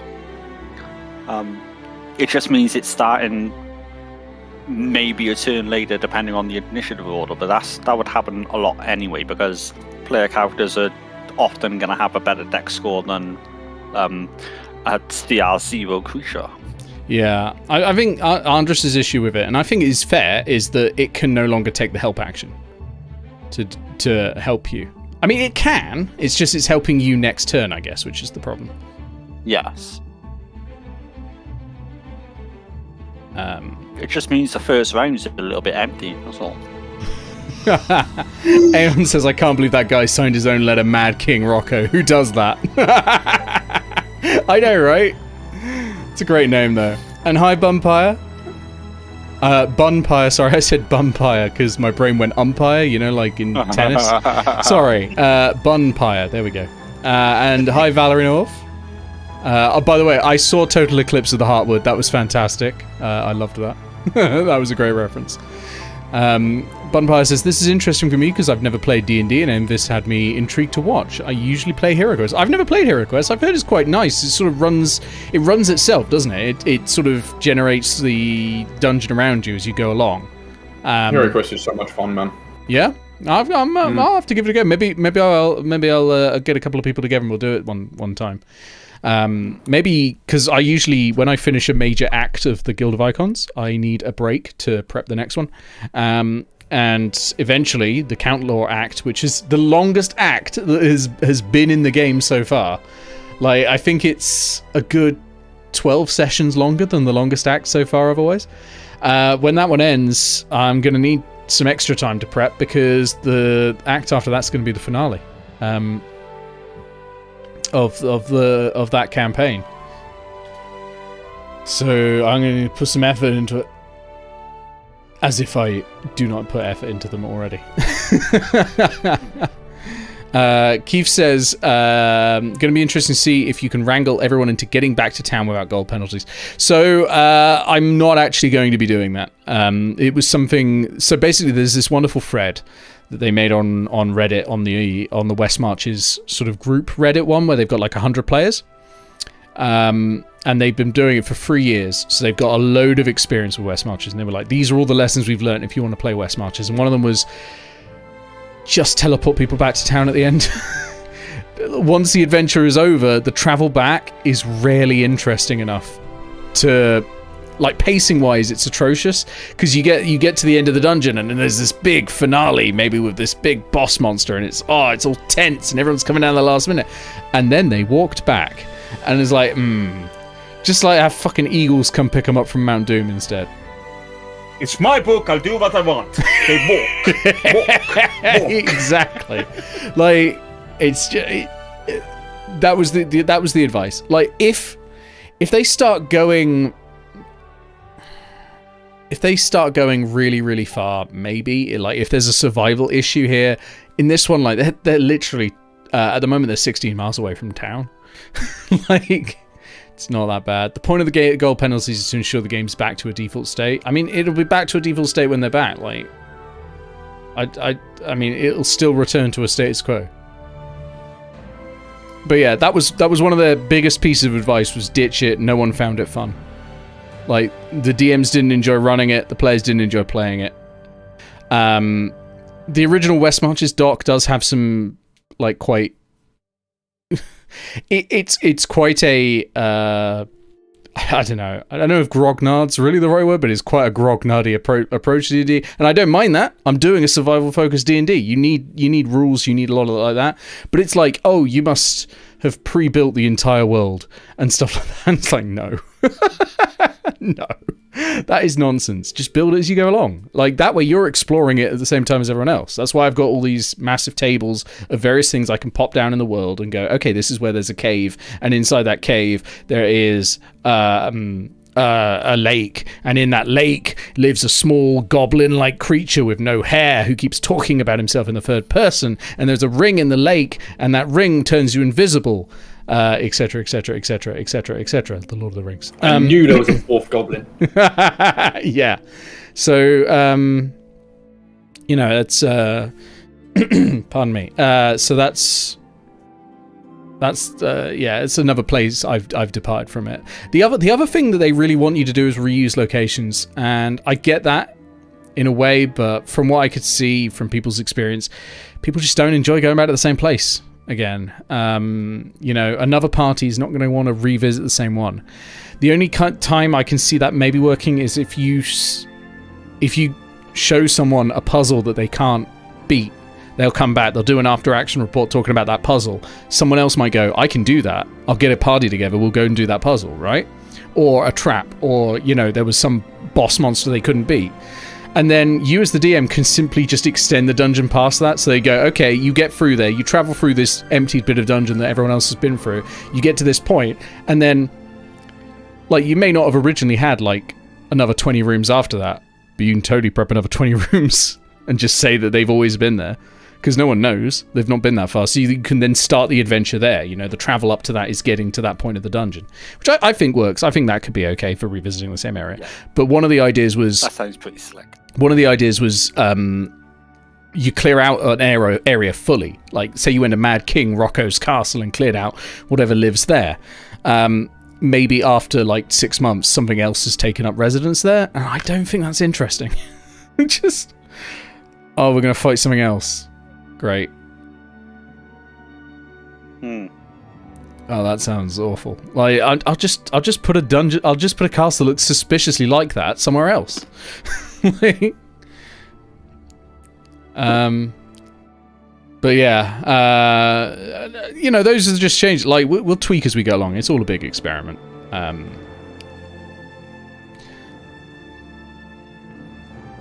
When you have a dozen players calling the DM up at short notice. Well, I do have a dozen players, but they aren't calling me up at short notice, which is nice. I've had 2 weeks to prep this, which has been plenty. I thought this might actually extend to 2 sessions, but I think we'll be getting this done tonight. At this current rate, we'll see. Oh shit! I've used all 10 minutes. I need to run and go to the toilet. I'll be right back. Yeah, there was a lot of talking with chat for sure. Okay, the DM's gone. His toilet. Everybody misbehave. Did you know? We were behaving. Did you know we are behaving indeed? We should set him up a birthday party. Sounds great. I mean, that would mean schedule. I mean, isn't every D&D party we put up for him a birthday party? Very good point. Let me just. I'm sorry. I hope Nick does not kill me. I'm gonna need a hat if this is a birthday party. There we go.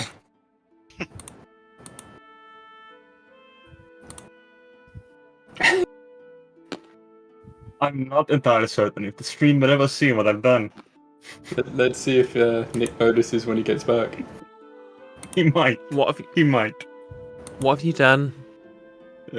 Look at all there. Check the map.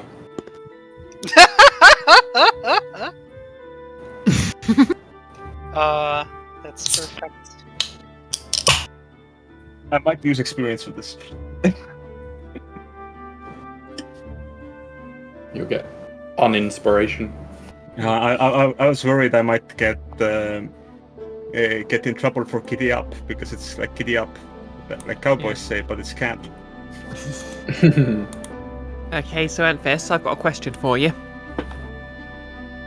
Shoot. How hard exactly is Imp going to try and steal the rest of the good berries from Airy? Well, canonically, we already had them for breakfast, so... Thing is, yeah, it's that would be the problem, wouldn't it? It's unless you cast the next one immediately, it's just not going to happen. But basically, if she cast it the previous night, and then they all ate those, then there'll be 5 left for the morning. Mornings. Yeah. So yeah, they'd be vulnerable all night. This is true, and Imp does have a good stealth score. Sleight of hand is. All But Airy right. has a phenomenal passive perception. Yeah. It is a new dawn. It's a new Yeah. day. It's a new life for you all, and you are feeling good. Right. Marching order as you continue on. Okay, I got the Imp will way. take the front. It's good. Airy and They're all Sparks good. for her will take the front. Okay, I'm going to load up a new Sal map. will also be in the front with Tieflings Fireball, keeping together. an eye out. Yeah, I think with his slight obsession about that missing goblin, Aegis will now be at the back, watching behind, assuming it's following them. Got to work out which map I'm meant to be opening next. Here we go. I think Stonks is still fine in the back. Nice. Okay, loading on in. All right. She'll pop up some tokens for you again. Oh no, I shouldn't be watching the stream. It doesn't help much, no. I mean, it helps a lot, but it doesn't help in... When the scene is being loaded. Yeah, I did say don't have that open. Are those holes or are those trees? Those are tree stumps. I just need to just update something. Horse would be on brand.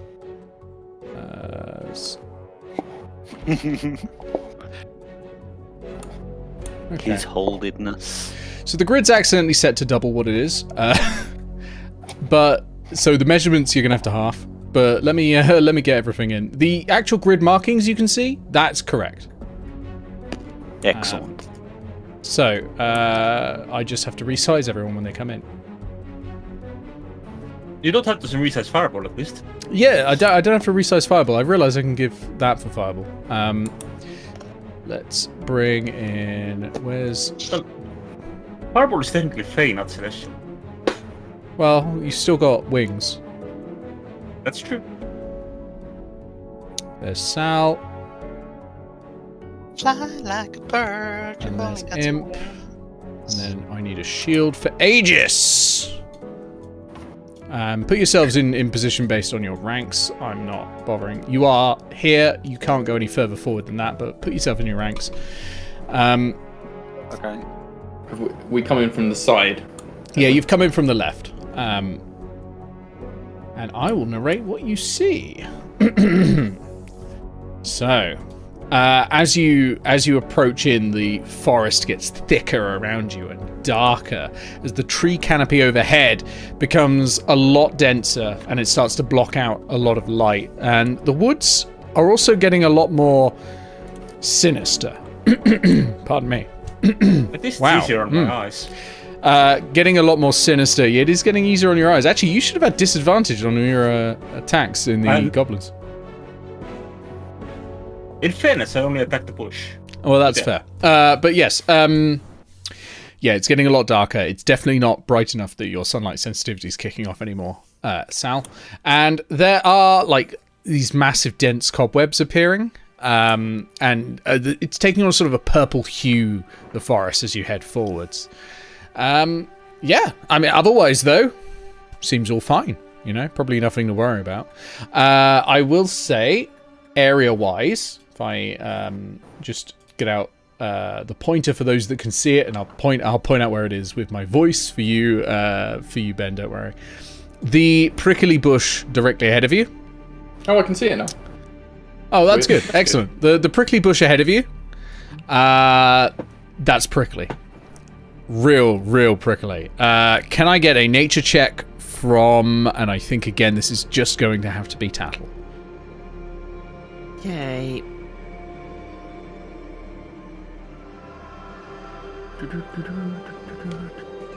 Or what it's worth, my nature score is +4.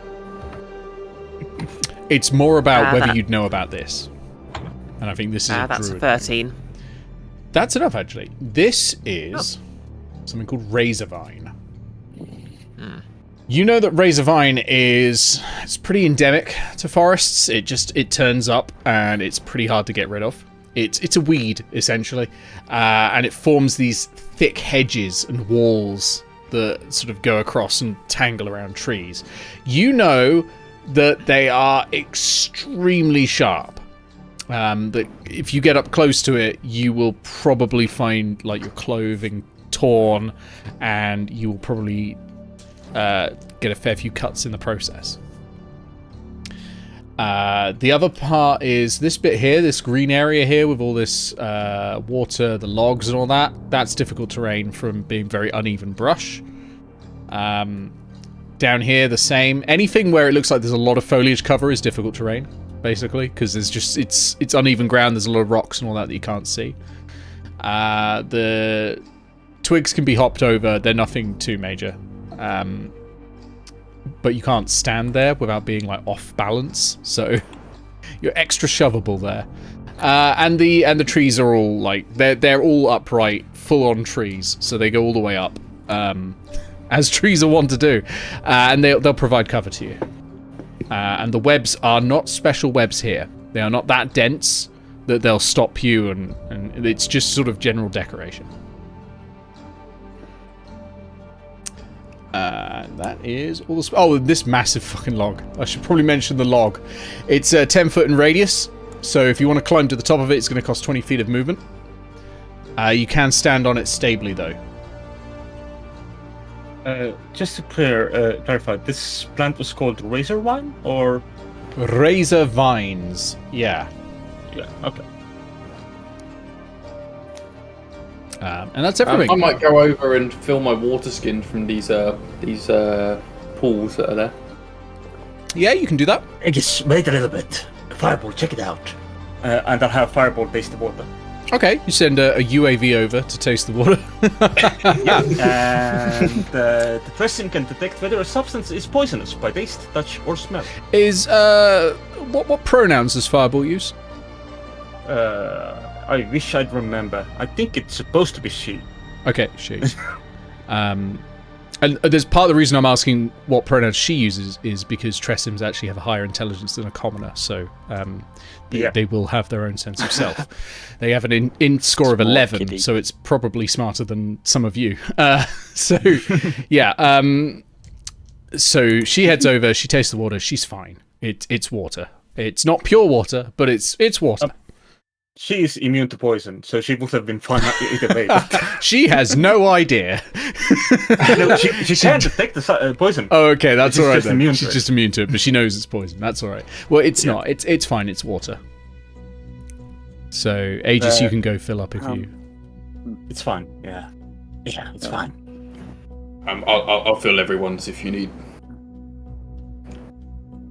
Okay. With doing that, I would like to see if the pathway, like down south around that razor vine, is clear. Can I get through that bush? Okay, so you can head down there and sort of get through. So it's difficult trudging, but it's you're not an initiative. You don't have to worry. You can get around there. Awesome. So if you just move your token around, like down around here, sort of area. It's kind of tight there to get around past the razor wire, but you can just about get through if you squeeze Be careful, because those are like really sharp barbs. Breathe in. Out. Yeah, breathe in. But you're okay. You're able to get through. I will say, rules-wise, during combat, squeezing is a form of difficult terrain where it's like if you're in difficult terrain and you squeeze, it's even more.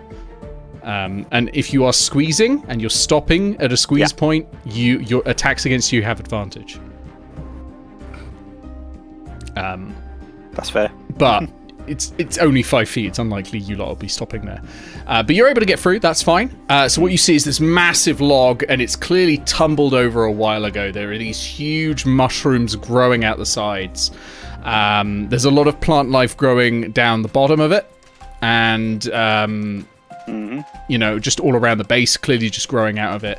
And there's a lot more trees just sticking up. Like, this is a really dense area of forest, and it seems to be getting more dense as you're going down. So maybe you're heading towards the pure water. I mean, hopefully you are. That's the plan. Is anybody following Imp? Like as they check around behind them, do they see anybody? Like... You don't see anyone at the moment. No. Hello. Yeah. Question: Who has? No, go for it, bro. Question for the rest of the party: Who has a decent stealth score at the moment? Imp does. But that's free. One of the few things Stonk has stealth proficiency. that they do well. Yeah, Aegis also has very good stealth. Oh, so do I. What sort of armor does Aegis use? What have I got? I think I got heavy. Then you will have disadvantage on all stealth checks. I have proficiency in it. It doesn't matter. Well, yes, but still. Yeah. Oh, right. Heavy armor, you have disadvantage on stealth checks. Same with some medium armors as well. 50% of the medium armors.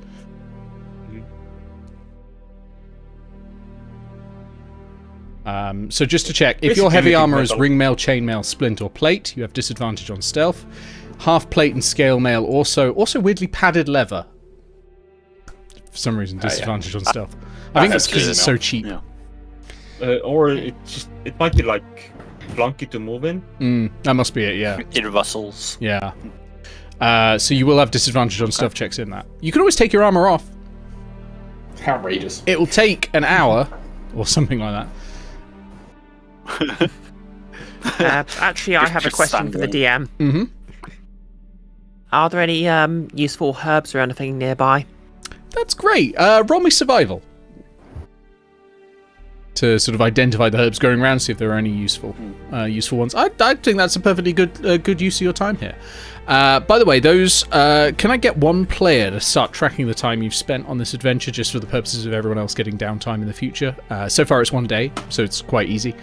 But if someone could just like do a tally or something. I'll add it to my notes. Thank you. Just saves me time. I have dates in my notes as well. Okay. Assuming we are starting on the 4th of Sleet as the Nordmark kind of. That would be probably it.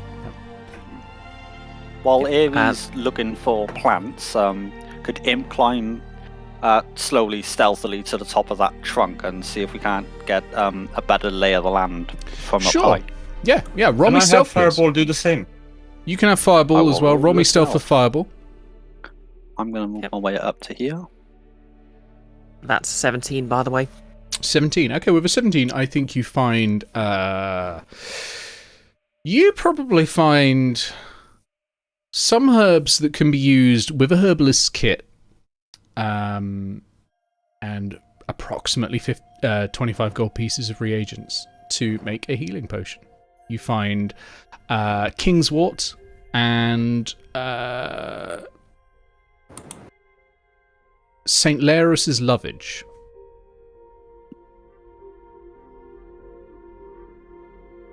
How's St. Laris's spelt? Saint as in saint, Laris as in the D&D character you have played with for approximately 100 sessions. Oh, God. Oh. Okay. Wait. Oh my God. What? I don't know what you're talking about. And nor does Andres, because I've not cleared any of this. Nope. We just say shit randomly, and eventually we find some way to make it stick. This is how we've done player prep for ages. That is how Leros works. Yeah, this is just how we do it. Was it Lovage or Lovage? Yes, Lovage, which I think is a kind of like cabbage lettuce thing. I might be wrong on that. The other one? The other one was Kingswort. So WORT for the wart. Dirty 20 on the stealth. Dirty 20 on the stealth, that's really good. I'm going to roll some perception checks for some reason. I have good news for you. Just calls. Fireball rolled a 9. Fireball rolled a 9. Okay. The forest is on fire. Where is Fireball right now? Is it where the token is? Well, yeah, I haven't actually moved her up yet. She was just preparing to get stealthy. And to fly up to the log. Hang on a sec. I've just got to add in some things to my initiative tracker. There we go. Aegis, having noticed that everyone now has disappeared behind the razor vine, and he's still at the pools, he's going to be like, Okay, you'll be going against passive perception, so I won't roll a check. You say a 9 was that on? Yeah, but Fireball isn't actually up on the log yet, but... Fireball was going up there, right? You said that. He's intended to go there. Yeah, she's going to get spotted because this creature has a PP of 10. It has a PP of 10? It has a PP of 10. It has 10 PP. So what happens? I think they're going to strike. Yeah. Well. Okay. So we're going to roll initiative now. And we'll sort initiative out and there'll be a surprise round again. I'm sure it'll be fine. Yeah, so... Impedient would get up to the log before Fireball regardless. Yes. But these things are hidden and striking from height. Okay. And again, have very good stealth. Actually, no, you know what? Let me roll that just to see, because they might roll extremely badly. That one has rolled. That they haven't. Has anyone got a passive perception higher than 16? Yes. Are you able to see them? No, I'm afraid not. Not where they currently are. I guess actually the question really is, does Impenitent have a passive perception higher than 16? Because I think they're the only one able to see from that height. I have a passive perception of 10. No, so this is going to be this is going to 0. be surprise. This is going to be surprise. But that's okay because they're aiming at something quite small with quite a high AC, if I recall, on Fireball. Yeah, 12. Oh. Well, we'll see what happens. We'll see what happens.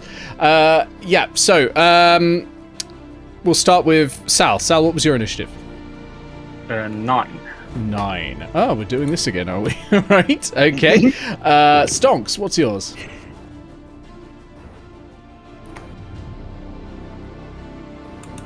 Stonks, you are muted.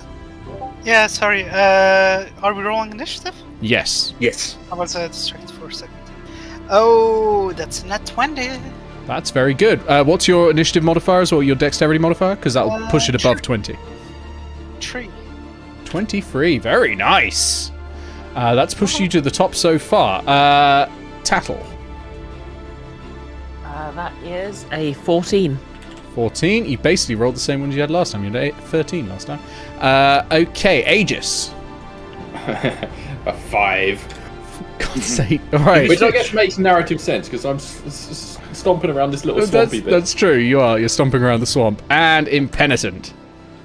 15. Oh, that's good. Nice. All right. So, top of the round. It is Stonk. Stonk, you are surprised. You can't take any actions, but you can now react. So if anything happens that allows you to do a reaction, you can react now. Okay, it is the first creature to go. Should I finish Fireball's movement then before? Yes, they finish Fireball's movement because they are reacting to Fireball's movement. Yeah. Okay. Skittering around the corner, a giant spider, this huge Well, it's not huge, it's medium actually. Creature comes around. It's the size of a person, which is huge for a spider, to be fair. Skitters around, and it actually runs up the side of the tree there. I'm actually... Oh! I don't get to do this often. Outside of the Guild of Icons. Has an altitude of 10 feet now. So the altitude track is coming in handy again. So it's up there, and it is going to fling web, using its ass, straight at Fireball. So let's not use a D12 to roll this. All right, let's do. Actually, let me just check the range, because it doesn't have a very high range on the web. What is that? Oh, I've got to divide that by 2 because I messed up 30 this. feet. 30? So 30 feet. Okay, that's exactly the range it needs. However, that's not a great roll. So that is 13 to hit. Yeah, that hits. Oh, only just, I imagine. Only just. If this is the same spider that Brioche was looking at, then at least this does the damage. Maybe. Or it Yeah. might not be the Unless it's same. got levels in Rogue. So, thonk. This web whacks Fireball out of the sky, basically. Restrained. And I'm going to say the web is probably heavy enough that Fireball drops to the ground. Not taking any fall damage, but just sort of can't move the wings, so can't keep herself upright, basically. So just drifts down to the ground and is stuck there. But I was planning on having Fireball land on the log. Oh, well, So if she's on the, if she's fair. already on the log, then that's fine. Yeah. So she's stuck to that. I forgot to pick up my D20 that I dropped on the floor earlier. Oh, it's all the way over there. I'm going to try and grab it with my feet. This is a mistake. There you go. The foot content people have paid for. Has anyone paid for that? I hope not. Have I grabbed it, or have I just grabbed a foot full of cables? What content goes on your OnlyFans, Nick? I'll use... that doesn't exist, and if it does, it's Patreon only. Only feet. Yeah, okay, so Fireball is restrained, so I look at this. We're gonna... There you go. Look at that, little text note, alright? It's attached to Fireball. Can someone type in restrained on that while I get to the rest of it? I need to work out... Oh no, I do that later. That is tiny, tiny text. Really tiny. There we go. Yeah, you can change the Maybe size even of it. bigger. Restrained. Yep, so that's his action though. It's moved to there. Yeah, it's just sitting there menacingly, skittering, going.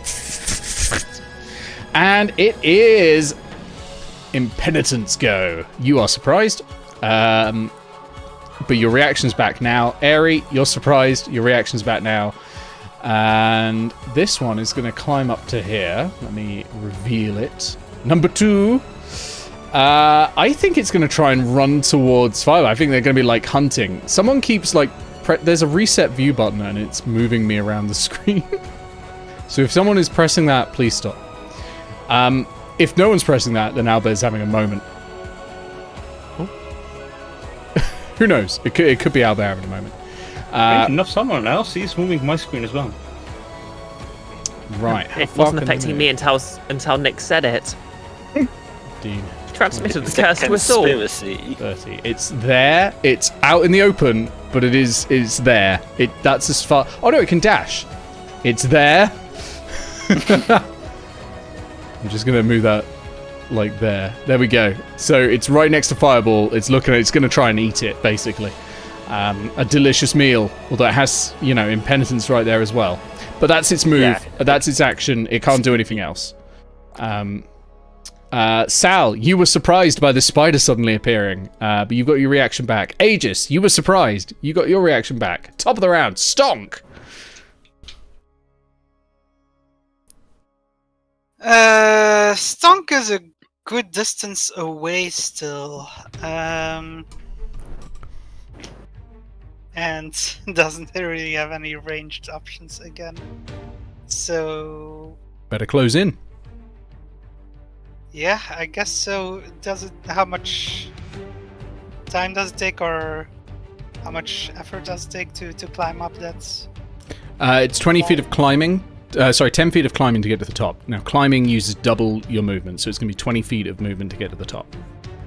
Plus, you are still in the squeeze spot in difficult terrain.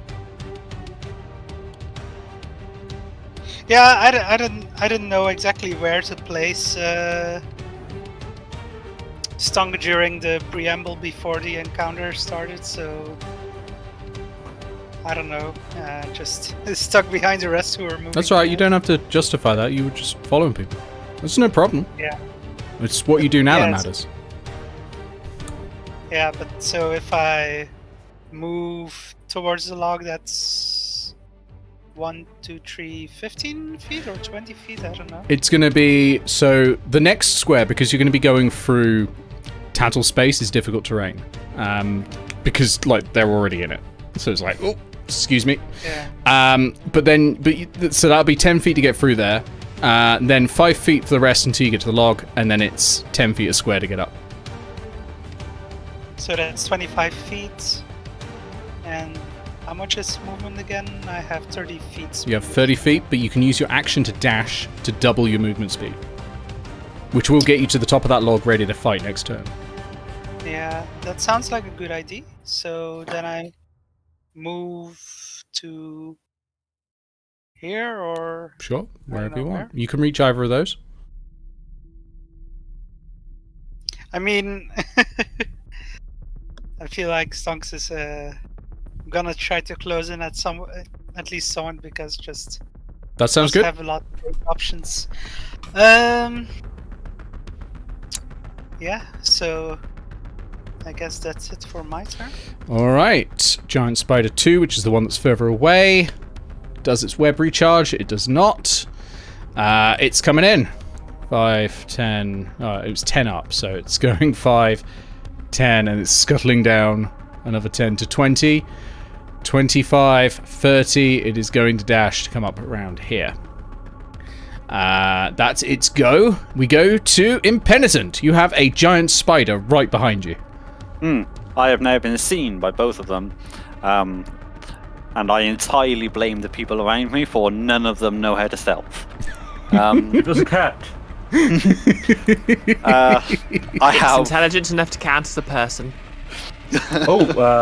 Envis, you are sinking view, which is probably why it's keeps moving around for us.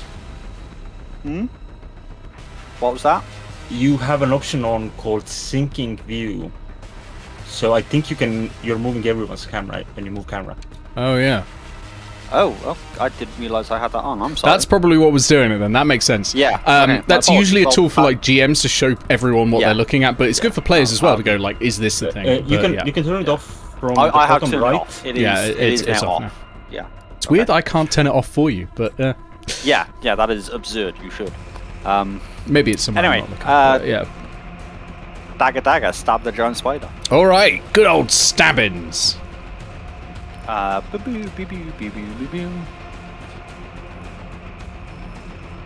a good thing you had a long rest. Oh, that's a really, really good roll, actually. Let me Nice. check the plus on the daggers, which I believe is just my dex, or is it dex plus proficiency? Dex plus proficiency. Oh, Yes. sorry, was that for your attack roll or damage? Attack roll. Yeah, Dex plus proficiency. It provided you're proficient in 24. daggers, which most people are. 24 hits, yeah, roll damage. Alrighty then. Oh, that's really good. You know, for a dagger. 8. 8! That's real good, yeah. 8 points of damage, very nice. For my bonus action, I'd like to do that again. Okay. So with your Because offhand, you I have 2 don't add daggers. your... You do not add your proficiency, no. Do I add my You don't add your proficiency for the... dexterity to damage. That's it, yeah. You can still add your proficiency Yeah. to the attack. You don't add your dexterity to the damage. 'Cause Yes. it's like a weaker Okay. offhand. Yes. Yeah.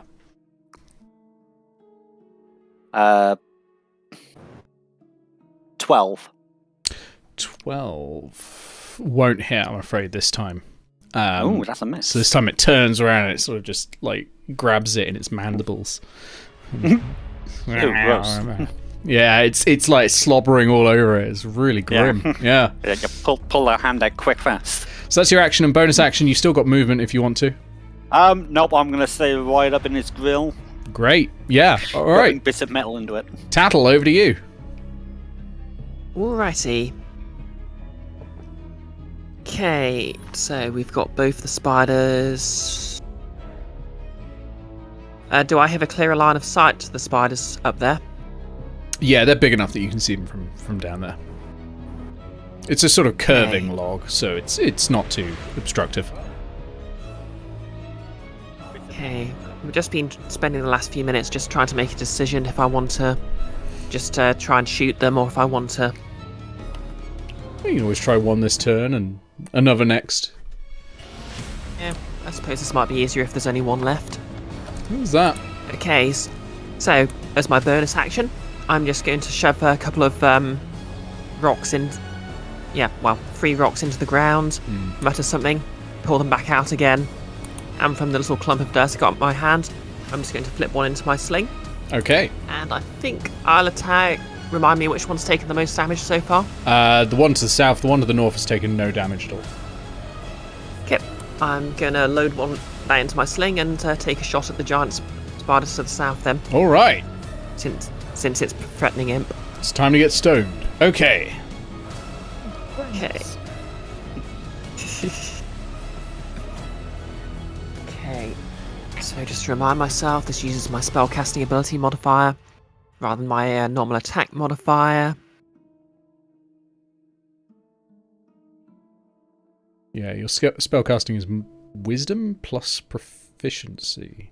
Yeah. So that's going to be +7, which is interesting enough better than Grounded has right now with crossbows. Rolling stats, it's great. Ooh.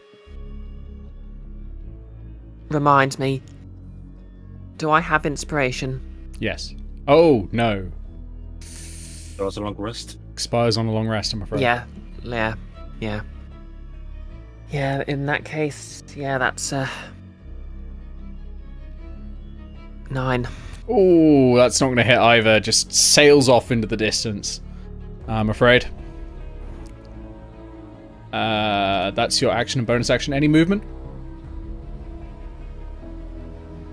Do I need to move anywhere?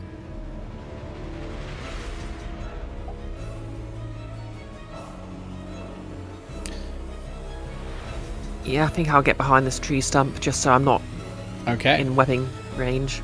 The giant spider is going to step over Fireball because I think Stonks is clearly more of a threat right now. Like, Fireball's webbed, Fireball is dinner for later, right? So it's going to try and bite you. Oh no.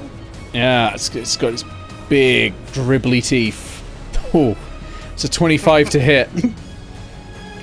That will hit. Sorry, 23 to hit. I can't maths. Yeah, that will still hit. I need you to make me a Constitution saving throw, please. For them moist nibbles. Yeah. Constitution saving throw. How do you roll it again? D20, add your... Yeah, roll a Con d20, modifier. add your Constitution saving throw modifier. If you're proficient in Constitution saving throws, it'll say... I am not proficient in Constitution saving throw. Okay, so just add your Con modifier to a d20. Okay.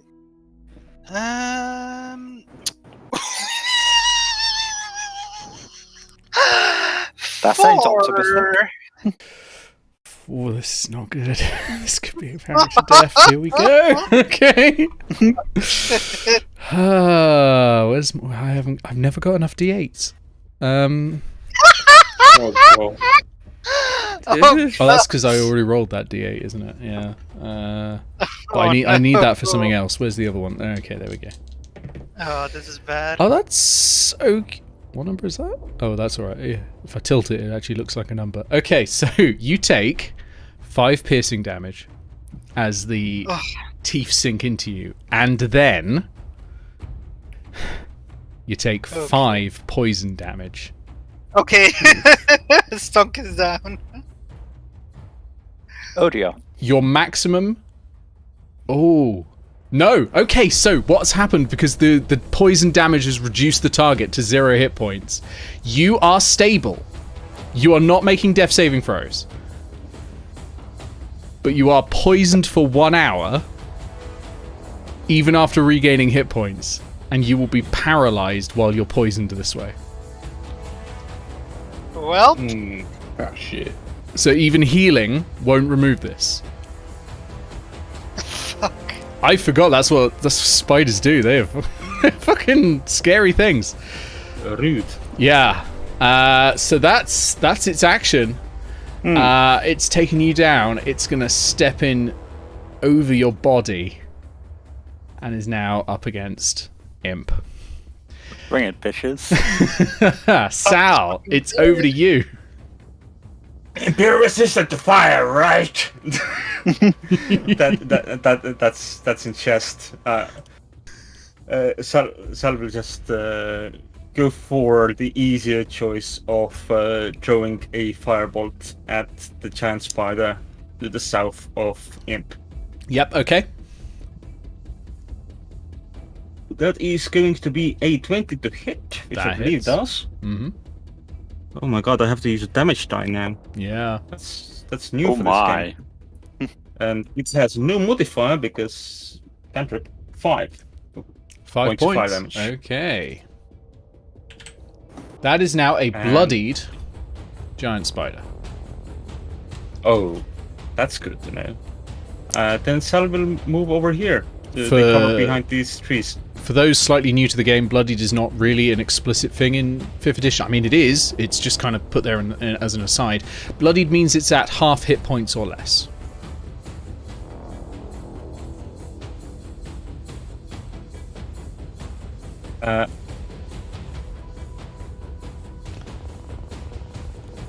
Okay, is that the rest of your go? Yes, and Fireball would like to try and break free. Yes, you can. That is what?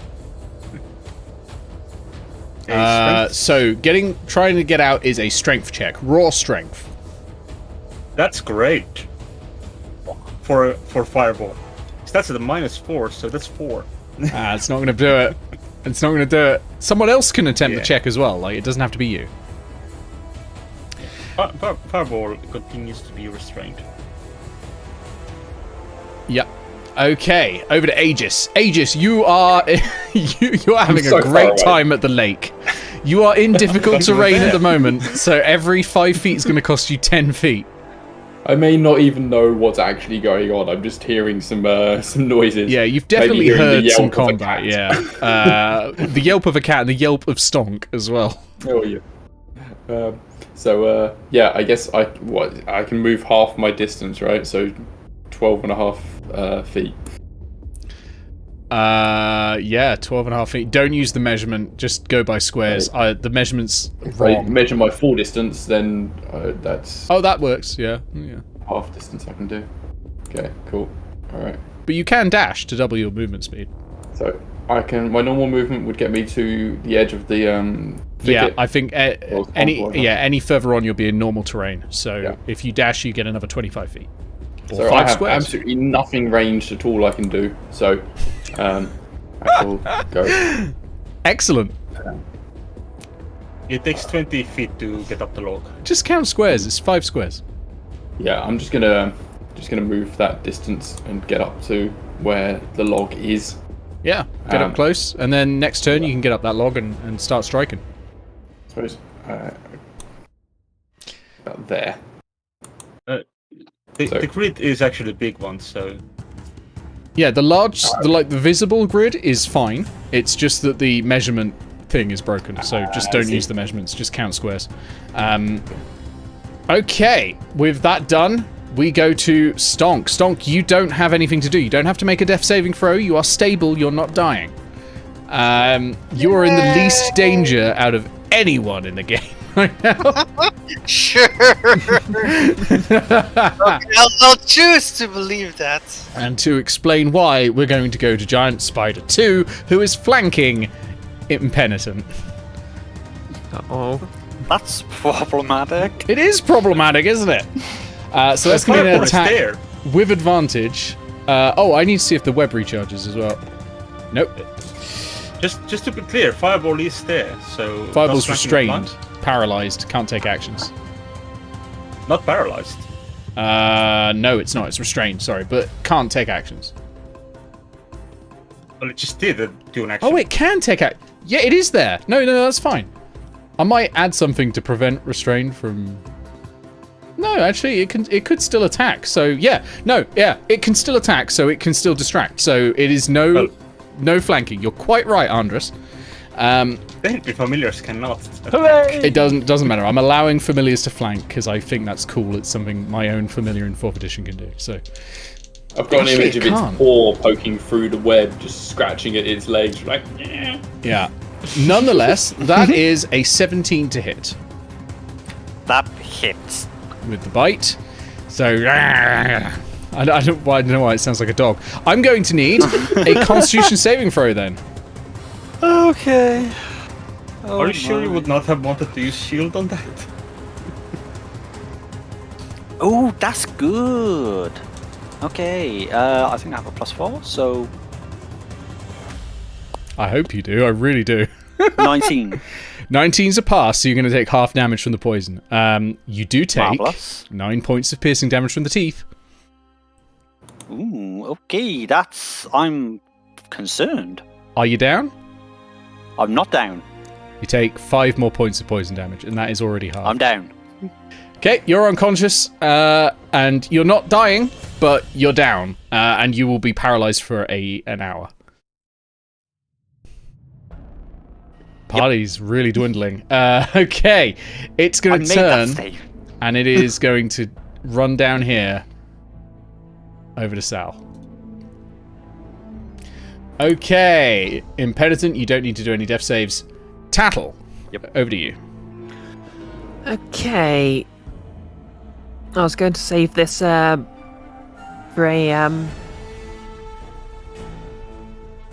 until I'd taken at least one of the spiders down, but I think we need the advantage of the action economy right now.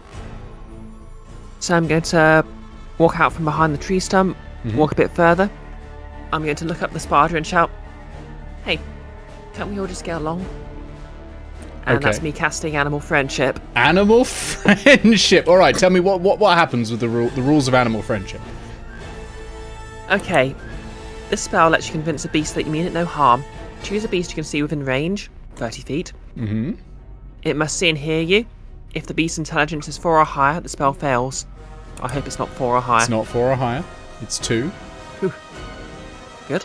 Otherwise, the beast must succeed on a wisdom saving throw, or be charmed by you for the spell's duration, which is 24 hours.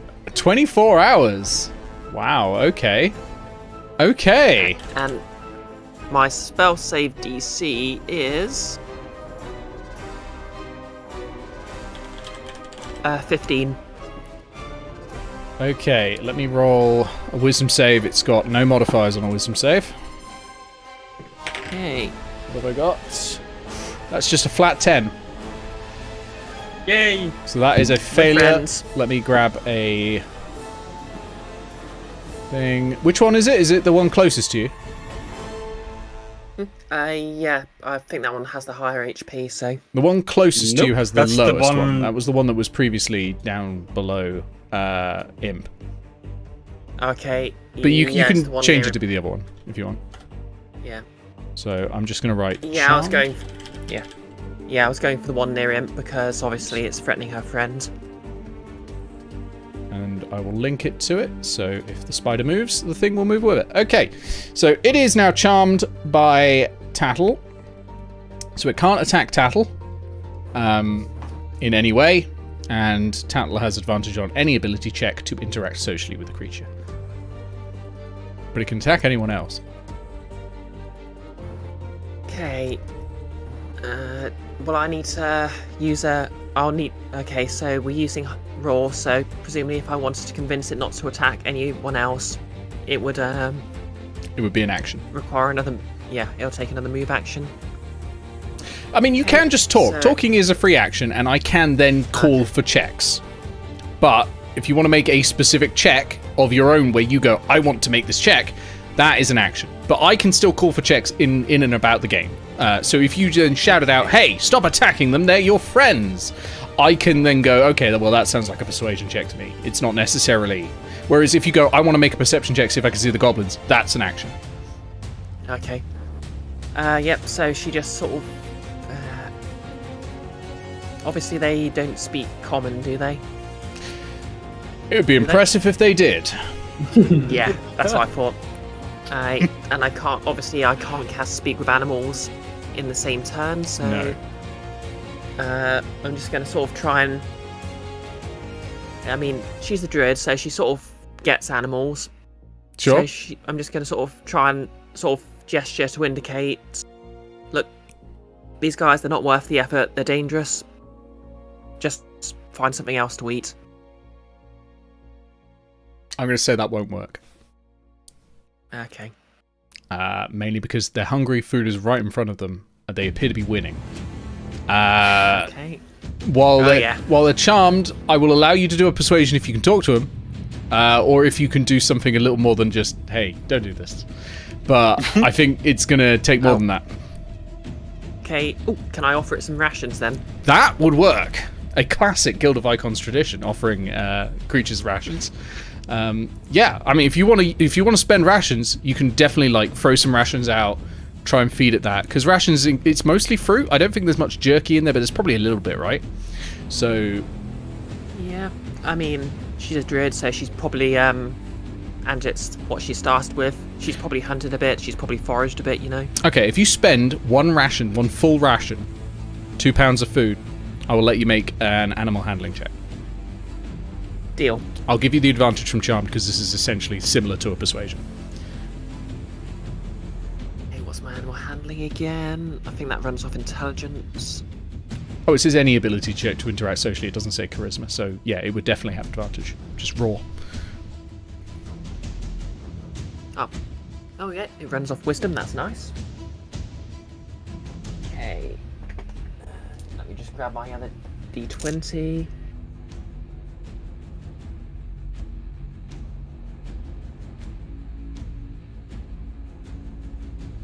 +5 with advantage. That's a 15. Okay, 15 beats their passive insight, so I'm going to say that succeeds. Mark somewhere on the map where you've put the food, and when it's that giant spider's turn, it will go for it. There should be a drawing tool still, so if you can just draw a little thing. Put it on the other spider. That won't work. Yeah. How far would you say I can throw the food? Where you are, you can probably get it over the log, if you want. Yeah, I guess I'm just going to pitch it over the log. Yeah. So, it is then going to be... That spider's go, actually, is straight after yours, so... It runs off. Now, it has moved away from you, Imp, if you want to make an attack of opportunity. Just bear in mind... Imp is not conscious. Oh, yeah! Sorry. I got I'm my sorry, I forgot about that. That's my bad. So, it's running over the food and it's now eating it. That's just cruel, Nick. I'm sorry. There's too many dead corpses. I can't keep track of all of them. Oh. Yeah, actually, turning them is helpful. Thank you, Ardris. Okay, Sal, actually, it's your go. I'll continue turning the... Actually, that's those two. It's both. That's all of them. That's all of them. Yeah. Well, this is not ideal.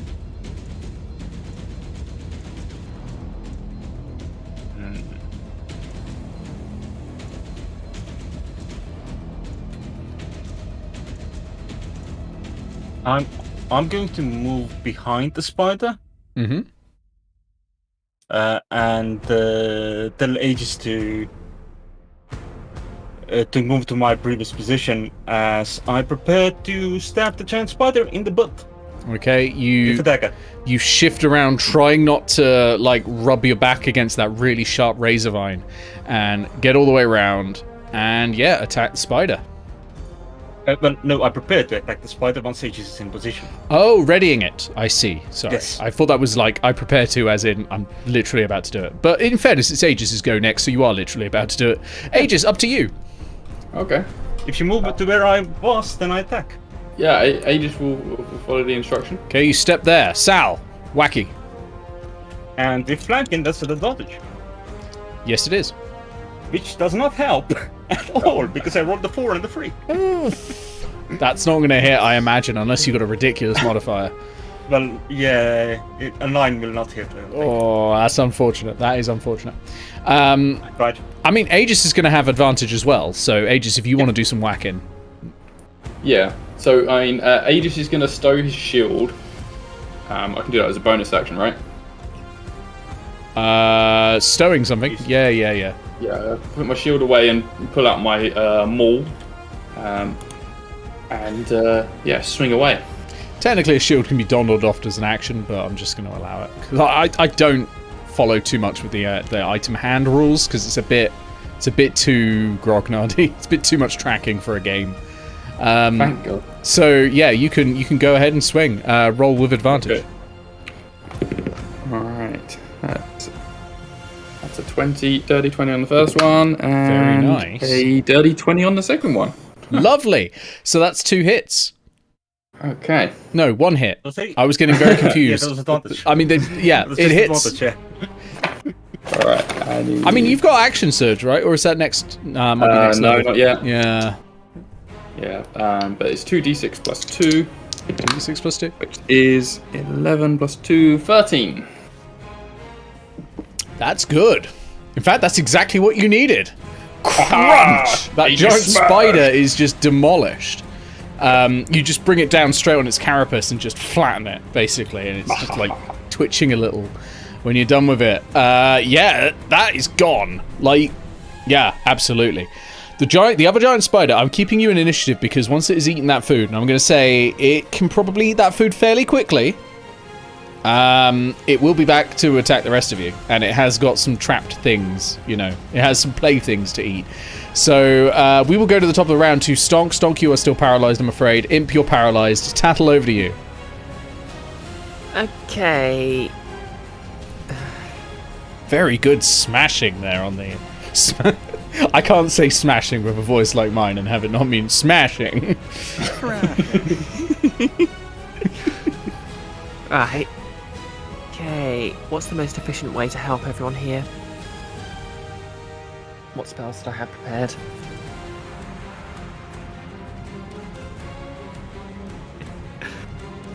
Well, I could do something very evil, but it would be a terrible breach of trust to an animal I've just befriended.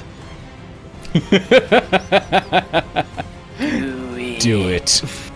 Do That's it. the best course of action.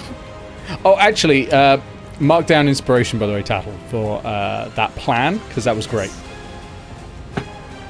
Alrighty. I'm trying to get back into giving out inspiration more often. Right. Duly noted. Yay. Let me just double check the wording on a spell. Oddly enough, this is actually something I've done in Guild of Icons already. Oh, God. Pick up the spider. Drop the spider. Not as not to be clear, as grounded. Okay. Summon bird. Wait, how many of my characters have summoned a bird? Oh, I was just thinking that'd be great to put a stop to a spider. Just summon a giant eagle. Done. Yeah, I mean, But will walk. on many, I think a giant eagle could take down most CR less than 1 creatures. Well, that is true. I mean, this is not CR Lesson 1. Okay. This is your bruising fight for the day, according to the new CR guidelines I've been using, so this is one of the hardest ones you'll face. Not surprising. At least it's not immediately lethal. Would a giant spider have good dexterity? I'd assume yes. It's a fair assumption. I say that no matter what you say when you say I assume, by the way, but it's a fair assumption. Don't take me saying it's a fair assumption to be yes, because it's not necessarily right.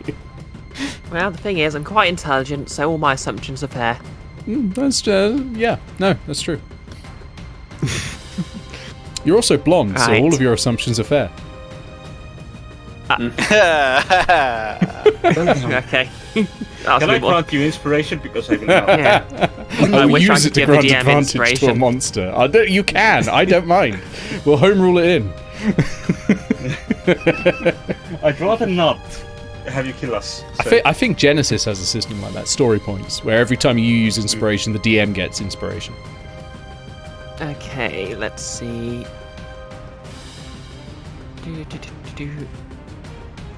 How far away am I from the spider?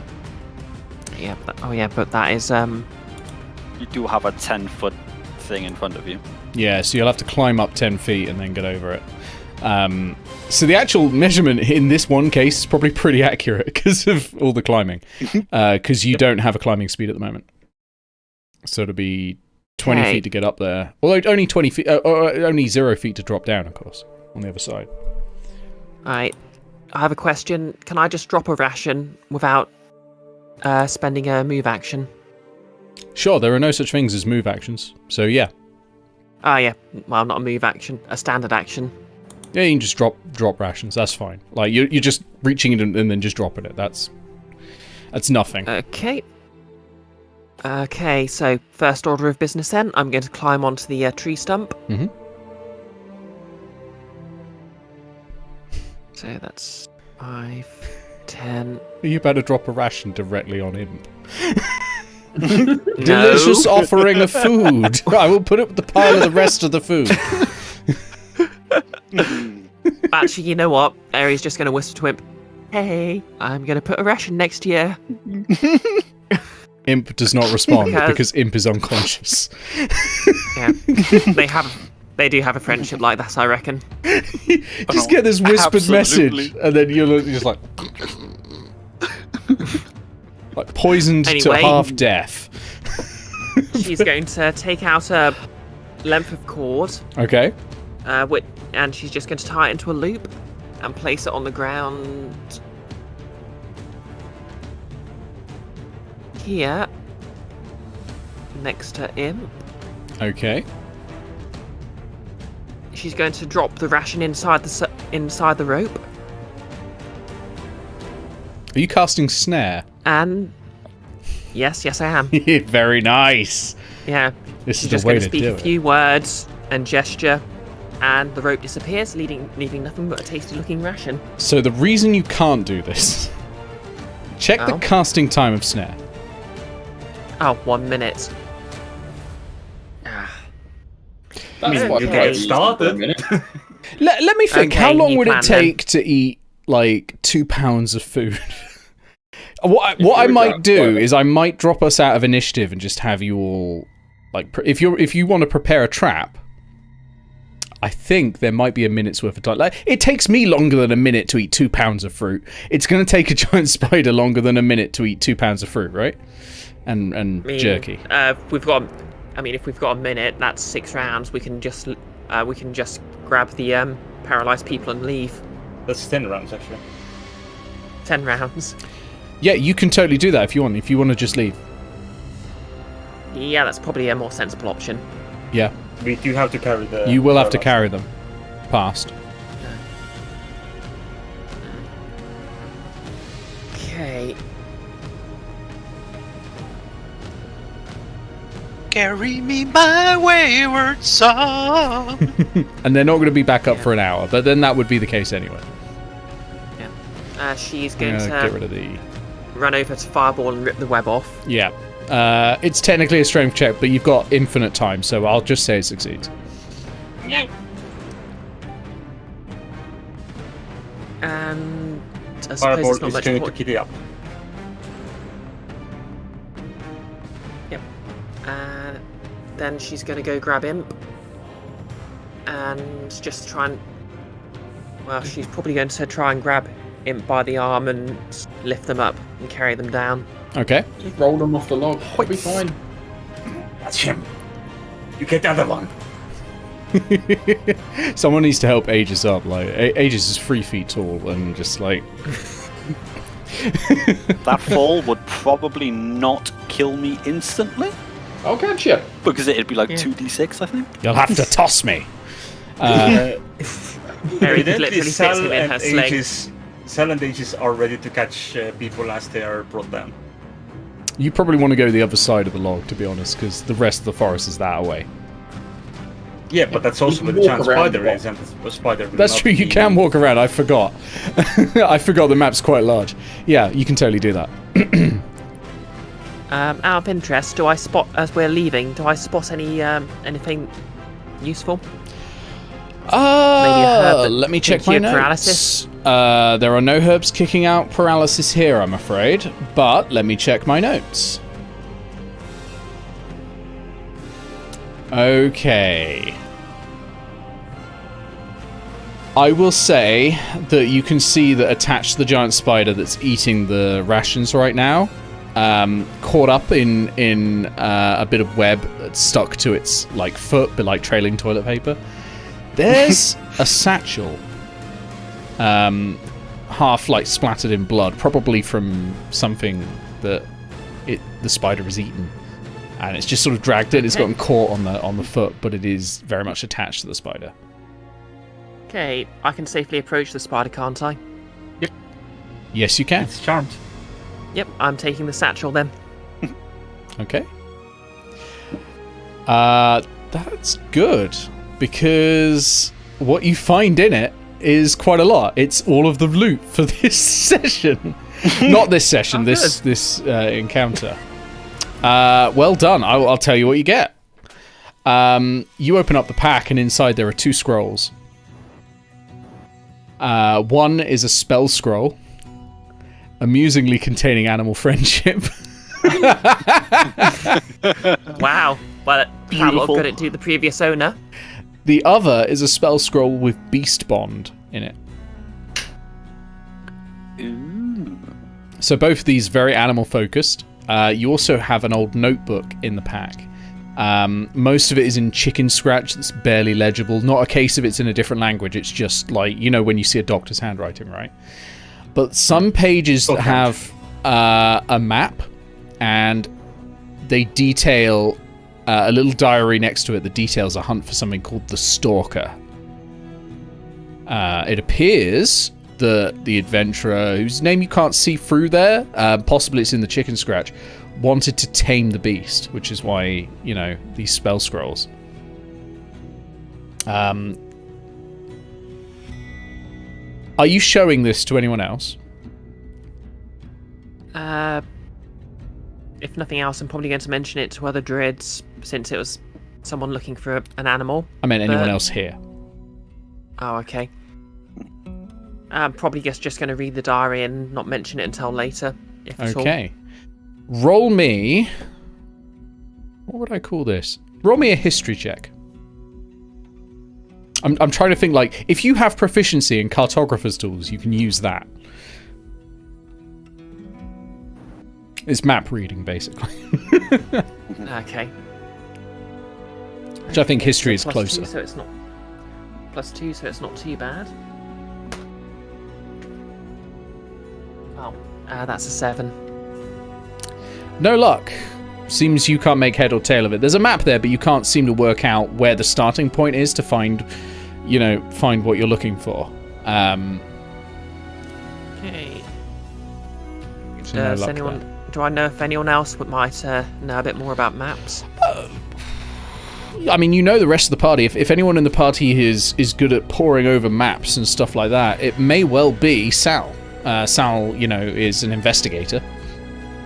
And Sal does have a floating tool proficiency, which I did not change though. Don't you get that at like level 2 or 3 or something? No. Do you get that straight away? It's racial.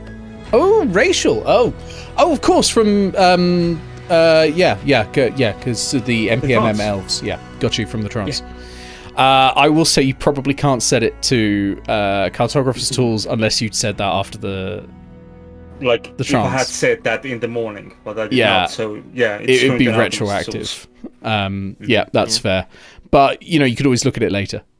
But you could always try looking at it now without proficiency. Yeah, I mean, I've got history. Yeah, if you've got history, that'll give you the same bonus as if you had cartographer tools.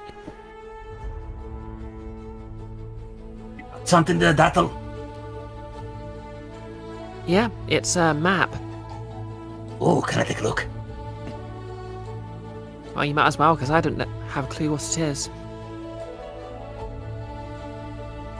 I can take a look. Okay. Yeah, roll me that history check. That is going to be a 17. 17's enough. So you recognize a section of the river on the map, and that is actually the river to the east of Airedale. This map, though crudely drawn, you can see points to an area in the northern part of this very forest. If you were looking on a hex map, it would be the northernmost hex. And there is a cavern system found in there, and that is probably where the stalker is. You gain 50 experience points, Sal, for finding that clue. Technically... Taddle gets the loot. Okay. I get the loot. Fair enough. There's no money in the pouch, I'm afraid, but there are 2 spell scrolls, so... bear in mind, spell scrolls cannot be cast by anyone who don't have that on their spell list. So these 2 are useless to the only one who can copy spell scrolls. Pretty sure Beast Bond is a wizard spell as well. No, Druid and Ranger. Oh, amazing. Well, in that case, yeah, I mean, it just happens to be this spell scroll's not going to work for you, but it doesn't matter because you don't even know they exist. Yep. Yeah, and you're all able to pass by the giant Okay. spider. Not necessarily. You've only been shown the map, I suppose, so far. Was there any hint that beast had anything to do with the corruption the Dryad was talking about? That's great. What would you like to do to determine that? What would you like to inspect or roll me? You can roll me investigation in general if you want to just sort of put the pieces of information together in your mind of what you've got. Sure. I'll roll investigation for that. You're unconscious, though. Yeah, imps on. Oh, yeah, you're going to be unconscious for an hour. Yeah, that's a good point. Yeah. I mean, they can just go... They're just in their mind palace while they're unconscious. Yeah. When you wake up, which will be in an hour, which I'm assuming everyone else is doing a short rest, when they get clear, you'll be able to have a think, but not yet. Absolutely. Is anyone else doing anything around here before moving on? No, I think we're getting to Buddy's Town and we're making our way away from here. Yeah, Aetos is just concentrating on carrying people. Is there, okay, the dead spider, is there anything valuable I might be able to loot from that? No. Like poison glands or, okay. Oh, you can try to harvest something. Sorry, I thought you meant like rifling through its pockets. You can try to harvest something if you want. It'll probably take a little bit of time. If you've got some vials or something, though, you could draw some poison. Hey, we got some flasks. Okay. You could get a milk bottle out and try and get a pint of basic poison. But yeah, if you roll me a survival check, we'll see how much you get. Okay. Hang on, I'll just double check the wording on a herbology kit. See if there's any vials in there.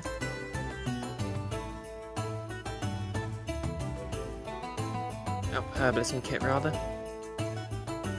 No vials. They are an explicit item. Oh wait, this kit contains a contain variety vials. of instruments such as clippers, mortar, pestle, pouches and vials used by herbalists.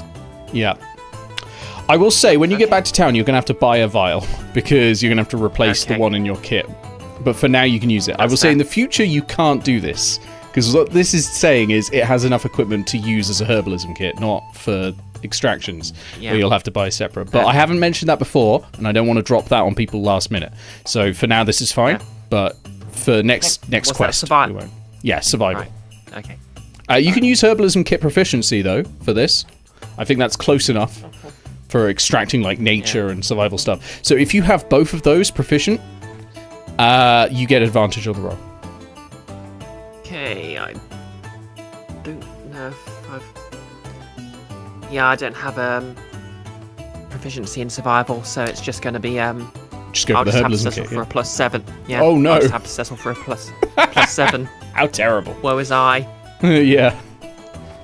But alas, that's only a 9 on the roll. A 9. A 9 is not going to get you much, and actually you might risk poisoning yourself. Make a Constitution saving throw, please. Oh dear. Well, I have +2. Unlike Grounded, who would have a flat 0, so... Oh. That's a 22, natural 20. You're fine. You do scratch yourself while you're trying to draw some, but you're fine. You don't get anywhere near enough of a dose to hurt. It's a real minor scratch. So you get yourself, while doing this, 1 vial of basic poison. Without the paralysis effect. Yeah, it's basic poison. It's literally the item basic poison. Which, This to is be just fair, what is you, worth 100 asked gold that. pieces. So, I'm not sure we could have carried 3 people. yeah.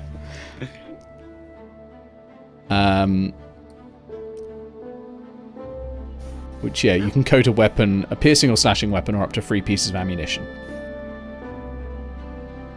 I think, Poison retains its probably gonna just potency for a thinking- minute as well, so that will give you an extra d4 of damage for a minute.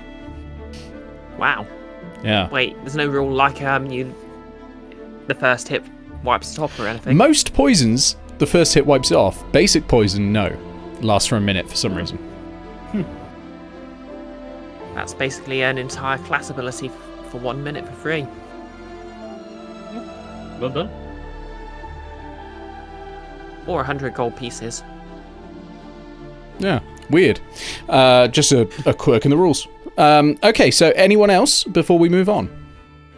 I just want to say sorry, Imp and Stonks.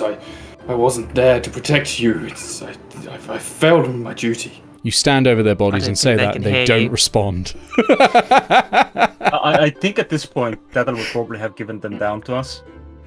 Imp will remember yeah. the failure. Yes. Okay, so you all move on. Let's bring you back to the world map, and we will probably stop here for the night because we've got 2 more encounters, and we've done 2, and I think that's a good even point. But I'll bring you back to the map, and I'll let you do a short rest because I'm imagining. Well, I mean, if you want to just continue on dragging like Imp and Stonks over like tree roots and their head just going donk donk donk donk donk, you can do that. But if you want any chance of surviving, Improve anyone's charisma score. it would not. No, like -1 by the time Imp's back up. Probably want to put some distance between us and the spider.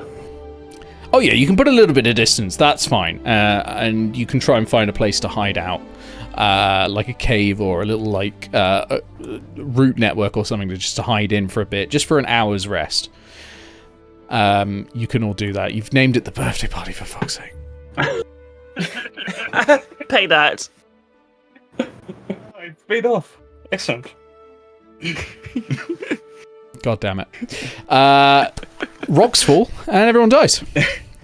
So, Fun fact, I mentioned that we got away with it when you changed the screen. Anyway, yes, you're all able to take a short rest now. I would say take the short rest now. Apply all the changes that a short rest involves. So get your abilities back. Roll any hit dice. Unfortunately, those of you who are unconscious cannot do that in a short rest.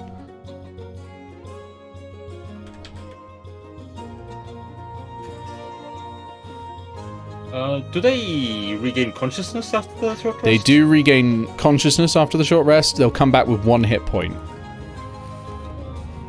So you might want to do another one after that. Yeah. I heard short rest, but I was peeing. I assume we're not rolling because we're just coming back from unconsciousness. That's right. Well, let me set myself to 1. Wait, hang on a sec.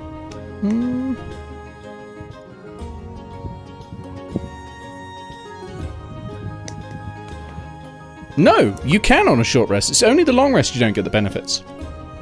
Oh, excellent. Okay. Then I would like to, yes. Which benefits? But I do think Song of Rest won't work. But I don't think Song has that. Yeah, because Song of Rest would require being able to do something. But so you can have a short rest right now. Even those unconscious can gain the benefits of a short rest. So the benefits of a short rest are you can roll your hit dice and add that to your health, so you heal. You'll only have, because you're level 1, you only have 1 hit die, which will be marked on your sheet what size that is. But you can roll that and you'll gain that many hit points. Anything that recharges on a short rest is also back. I don't know who's got stuff that recharges on a short rest, but some of you might. I have just realized that I'm an idiot. Your spell slots recharge in a short rest, yes. They do, and I have shield. Yes, I mentioned shield when you got damaged. Yeah, Andres did say that. Yeah. Yeah, no, I was not listening to other people. So. That's fair. That's fair. I mean, It's fine. these I'll are learn. you survived, right? You survived. That's the Yes. important thing. You survived enough to You learn. get I didn't give you experience experience. to Yeah, no, hold on. Let Yeah. me give you that. Yeah. So that was worth 400 experience points. Holy moly. Yeah. So divide that by 5, you get 80 experience points each, I believe. Yeah. Okay. See, that was a hard fight, right? And you earned those 400 experience points. Yeah. Sal, you can regain a spell slot if I recall, can't you? I didn't use any. Oh, what is wrong with you lot? You got all these short rest regaining features, and you're not using them. Ages did you use? It's fine. Can I cast Detect Magic as a ritual while we're doing Oh, a short rest? Actually, Nick, if you will allow it, I will cast the mage armor before the short rest. Yeah, you can if you want. You can do it after the short rest if you want, but... No, because then I don't get my spell slot back. Oh, I see, because you get 1 spell slot back on a short rest. Yeah, go for it. You can do that. Bree, you were saying you wanted to cast Detect Magic as a ritual during this time? You can't do that during a short rest, because it's more strenuous than the kind of activity you'd normally do, but you can do it straight afterwards. Okay, fair enough. But we'll narrate that when we start the next session, because otherwise I'll forget you've got it on. I don't know how many weeks it's going to be into the next session. I'm definitely not remembering that you've got Detect Magic enabled, so we'll do that to start the next session. I can promise you as much that I'm only going to be home Friday next week, unless I don't think Nick does weekends. Not at the moment. No, I don't do weekends, because I need to keep those free for relaxing and video editing. Yeah, exactly. Yeah, but there's still time. Like, I can prep and even start a second quest if I needed to in a minute. No, I won't do that. It'll make downtime more complex. But this is not something that was going to happen like every week anyway. We knew this, so we'll just work out another time, same as we did, and we'll continue the quest. Just find a time when you're all available. That's on my calendar, and we'll continue this. But I think it's gone well so far. It's been hairy. It's been very hairy. That's first level for you, though. First level is hairy. Yeah. That was, I will say, the second hardest fight in this whole thing. Obviously, the final fight's going to be the hardest. It always is. But your next one is going to be easier than that. Like, that was quite a high bar. But yeah. Those goblins. I love running goblins properly. Evil. But yes, thank you everyone for playing. I'm going to go to the goodbye screen and say goodnight to everyone. But yeah, I had a really good time, and I hope you did too. And I'll speak to you all soon. Yeah, great. Good session. All right, bye.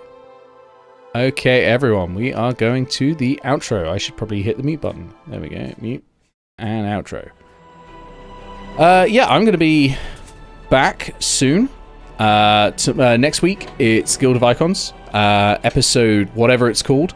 It's called 24 seconds. They have 24 seconds to revive someone. Let's see if they manage it. It might be harder than they're expecting. And throughout the week I'll be streaming on Twitch, so do come by and say hello if we want to do that. I've got a game with Becca coming up soon, which will be great fun. And lastly, I just want to say thank you to the people who have supported me. Those names are coming up on the left in a second. And lastly, a thank you to the players, because this was really good fun. If you want to get your name here on the left, along with all these wonderful people, go to ko-fi.com/HisCursedness. That will support me and it lets me funnel huge amounts of money into D&D like some sort of addict. That's me for the night. Have a good evening.